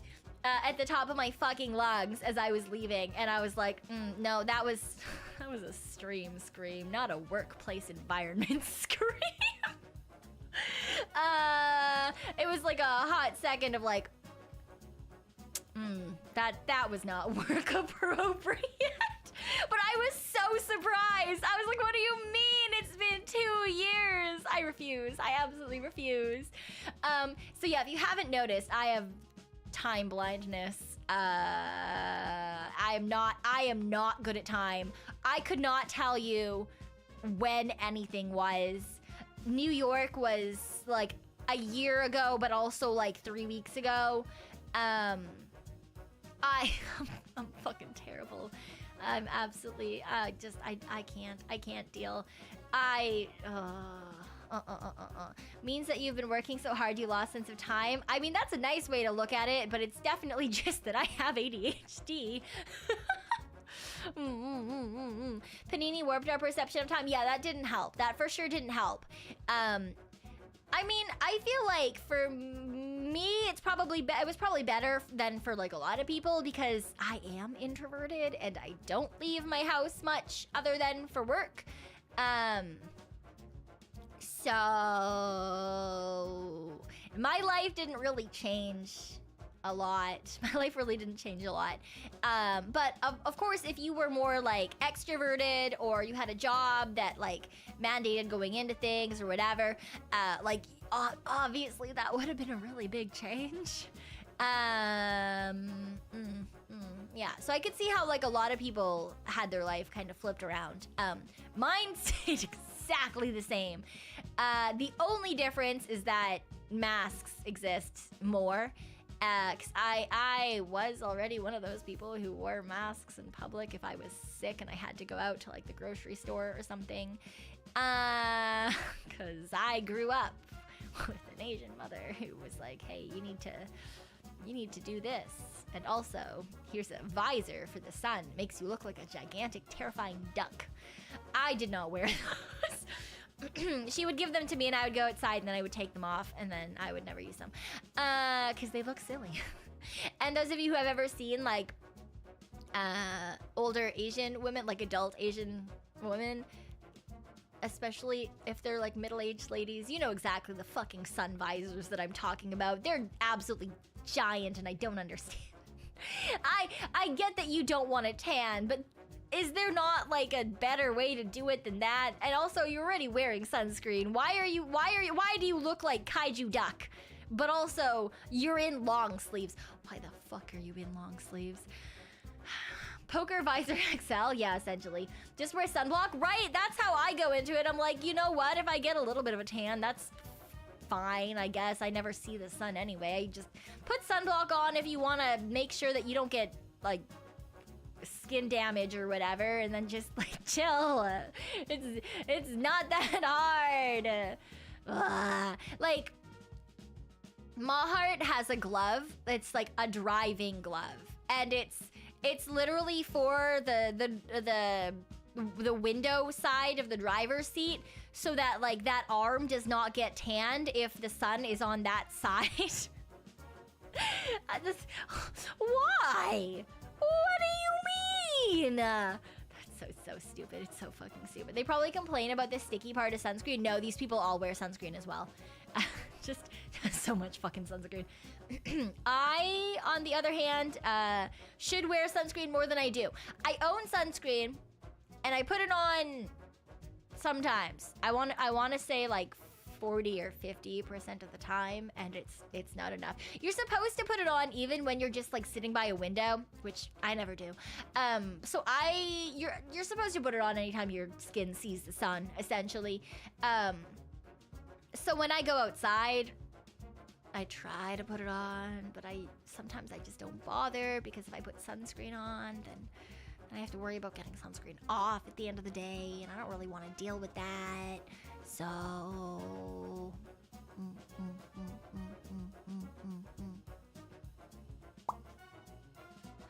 you never wear it and get sunburnt, but you don't care? I mean, that also depends on like a lot, right? Because the reason you see a lot of like Asian women wearing like either a lot of sunscreen or like cover-ups, like wearing long sleeves in the summer, or like big hats and stuff, in part it's because of a social like beauty standard thing, but also because of anti-aging, because the more sun damage your skin gets, the like quicker you get like wrinkles and shit. And a lot of them are real worried about that. That's like a huge thing. It's not the sunburn itself. It's like skin maintenance, right? It's skin maintenance as opposed to like just anti-sunburn. Yeah. So that's why you look like you come from Okinawa here in Tokyo. Yeah. It's not necessarily just the sunburn itself. Although those are also uncomfortable. I've only had sunburns like 3 times in my life. And none of them were fun. One of them was on the top of my fucking head. That one sucked ass. And thank you, Kyoshi. I appreciate it. You've never seen that type of Asian woman? Really? You haven't seen that in a while? I see that quite frequently, honestly. Well, for now you do, though. For work, yeah. I've said this before. When I was young, I used to get really, really tan because I used to go outside and do stuff. But I don't generally leave my house anymore, so I very rarely see the sun. I'm also nocturnal, so I sleep during the majority of the day. Especially in the winter, I like go to sleep when the sun's coming up, and I'll get up like an hour before the sun's going down. In the summer, I get more sunlight if I have to go do like errands or something, because it's still up by the time I get up, and it stays up for a really long time in general. But it is what it is, you know? It is what it is. Sunburn on the bottom of your feet after falling asleep? That sounds terrible! What do you mean? On the oh my god. What's your skincare routine? I'm nocturnal? Yeah, essentially. Do you leave the blinds open for the buns? I don't even have blinds in my living room. Which is part of the reason I'm going to be dying as soon as it gets hot, because my apartment turns into a greenhouse. Yeah, because I don't have blinds in the living room. Because when I've said this before, I think, but when I moved in, I had a bunch of like expensive tropical plants, and so I didn't need blinds because they needed as much sun as they could possibly get. And I do not wake up during the times where I would need to like bother opening the blinds. I just didn't bother getting any. Now, I obviously don't have any more tropical plants because I got bunnies, and tropical plants will kill a bunny if they eat it. There are very few plants that are like things that people like have as decoration in their places that are not like toxic. So yeah. So I don't have blinds. I do specifically have areas of my house that are cooler because bunnies they also don't do well in the heat. Bunnies will die if they get too hot. They don't have very good heat regulation. So the only reason I own an air conditioning unit, which I will, as soon as it starts getting hot, I have to drag up from the fucking storage room, and that shit's heavy. But I only own it because I've got bunnies. I'll just suffer. I'll suffer and complain, and everyone has to listen to me. But the bunnies need like an area of cold because otherwise they will not do well. I'm not a raccoon. I'm not a raccoon. I'm a tanuki. still, I mean, still nocturnal, but you know, it is what it is. Yeah. Have a good read, hero. Have a good read. Yes. Still based on raccoons. It's not based on raccoons. It's not. It's a totally different animal. It's a canine. I'm a canine. Oh my god. This is terrible. Everyone thinks I'm a raccoon. It doesn't matter if they've been here forever. They're new as everyone thinks I'm a raccoon. Tanukis are more nocturnal too. Yeah, I think they're either nocturnal or crepuscular. Either one works. Yeah. You assume nocturnal lifestyle is the norm in the raccoon world? It is. Yes. Seriously, you've been lied to. I know. Well, that's the thing, is that it's just because it's the whoever fucking decided to name them, give them their English name, because you're not wrong. The English name is raccoon dog, but they're actually not super closely related at all. They have very similar like markings. Their fur and their coats and stuff they do have like similar colorations, but they are different. Yes. Have a good work and eat. Yes.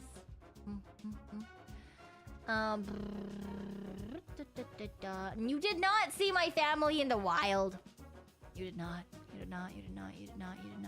I do like raccoons though. Yeah. I'm friends with some raccoons. Yeah. There's many cute raccoons, like Rocky and Poco. Yes, very cute. Yes. Play Ghostfire Tokyo. I don't know about that. How do people still confuse you? In part because they know. They do it on purpose. And for people that haven't been around for a long time, it's because the colorations are similar and raccoons are more well known than Tanuki. So your name's Cyon, related to raccoons being the largest member of the... Yeah, no, see, I didn't realize... It's part of the Tanuki... So, if you don't know,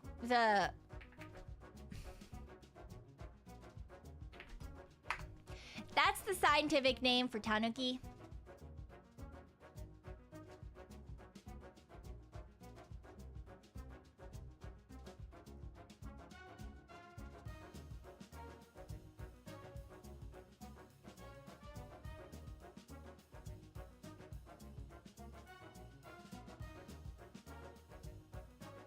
So...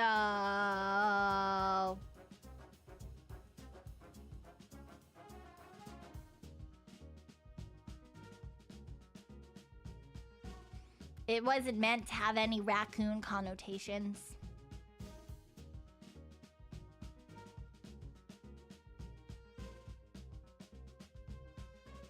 Yeah.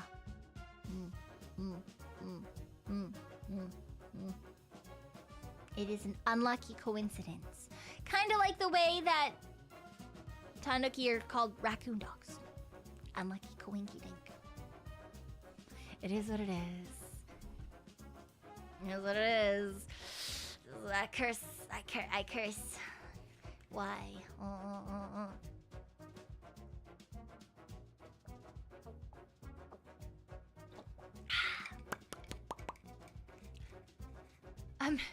No, it's a raccoon dog or a Tanuki. I'm a dog. It's a canine. I'm a canine. It's more closely related to like foxes and wolves and grr and stuff. You know, grr, roar, bark, whatever it is that fucking dogs do. Ah, it's fine. Yes. You're a fox in your opinion? I mean, I'm more closely related to a fox than a raccoon. I just kind of have the same colorations as a raccoon for some reason. but I'm not. I don't have a stripy tail. That's the thing that I most often use to show that I am not, in fact, a raccoon, is I don't have a stripy tail. I just have a normal fluffy tail. Yes, yes, yes, yes, yes. I do, in fact, have a cane. I've got a bonk stick. Yes, that is right. On the other hand, I should go to bed. I should go to bed. I was just like chilling for a hot second in my own head, and I was like, I am a little bit tired. I am a little bit sleepy.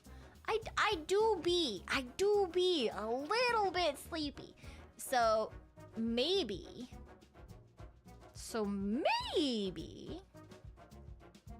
we're gonna go hang out with Yumi for a little bit. Yeah. Just got here. Yeah, usually I would stream a little bit longer, but I am tired as heck today. I mean, it's been like a 3-hour stream. That's still slightly lower than average, but yeah, I do need to get some rest. I was supposed to rest on vacation. I did not, in fact, rest on vacation. Stream Friday night, yeah. So I have, yes, a stream on Friday night at 8 p.m. PST. And we're gonna play Pray at the Altar, which is a silly little game where we may or may not have to, you know, I don't know. You guys will see. I don't want to spoil it. And then Saturday, we've got 2 streams. One's going to be a members-only stream earlier in the day, 4 p.m. PST. Do I know what we're doing for that? No fucking clue. I'm trying to decide if I want to play, like, more crap games with people, or if I want to find something else, or if I want to just, like, chill, or, you know, do what I do. I don't know. I'll figure it out. I just wanted to have a little member stream, just have a little hangout. And then we're having a art and design stream, which is not super usual for me, but we have to do some of the things from the birthday celebrathon. Yes. So we're gonna be drawing little guys for Oracle so that I can try to make models for them. We're gonna try to design new alerts, or like think of new things for alerts, so that either me or someone else can get those made up and animated. And then maybe some other things. I don't know. Maybe I'll draw some of you guys. I don't know. We'll see how much time we have. So we're just doing a little design stream. I hope no one actually expects good art, because that's certainly not coming from me. And then on Sunday, we've got a little Sekiro stream at 8 p.m. PST as well. Theoretically. And I did see someone ask if I usually stream at this time. I do usually have at least 2 streams a week that start at 1 a.m. PST. Usually those are Tuesdays and Wednesdays, I want to say, is usually what I do. So yeah, that's the plan. This week we didn't have them because I was taking 2 more days to kind of recoup. I say that, but it was mostly just catch up on other work that I had to do. And then, yeah. So I usually do 2 a week that are later in the night, and then like the 1 a.m. And then the rest of my streams are usually somewhere around 8 p.m. PST, somewhere around. That kind of changes if I've got collabs or anything, but yeah, it is what it is. You know, it is what it is. Next week, we've got Mayocraft again. I'm so excited to bother Maeve in Minecraft. I don't know if we're going to keep doing Vault Hunters, or if we're going to change to something else. I'm going to have to see. I'm still trying to convince her to do one where, like, the water levels rise and you have to try to, like, survive, but I know that she doesn't like waters. I don't think she's gonna go for that one. You want an alert like Meeve's minute-long car ad? No. I don't know about that one. A minute long? I simply couldn't. Maybe as like an advertisement, as like a BRB thing. Or something.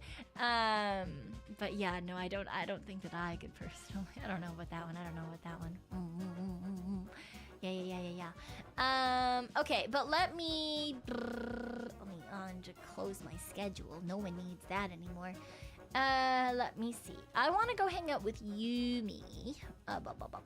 For those of you who aren't familiar with Yumi, she is my wife. She is my wife. She is a really very cute witch VTuber from V4 Mirai. She's fantastic. She's great. I think she's playing Dead by Daylight. She was originally playing a different game, but I think she's playing Dead by Daylight now. So let's go on over and hang out with her. And thank you guys so much for coming and hanging out and listening to me yap about my vacation and then about a whole bunch of random shit. I hope you still had a good time. And I'll see you guys on Friday for some silly little things, for some silly little times that may or may not be cult related. May or may not be cult related, but I think it'll be fun. It'll be a good time. Yes. So thank you guys so much for coming and hanging out. And I'll see you all next time. Sayonara. Bye-bye.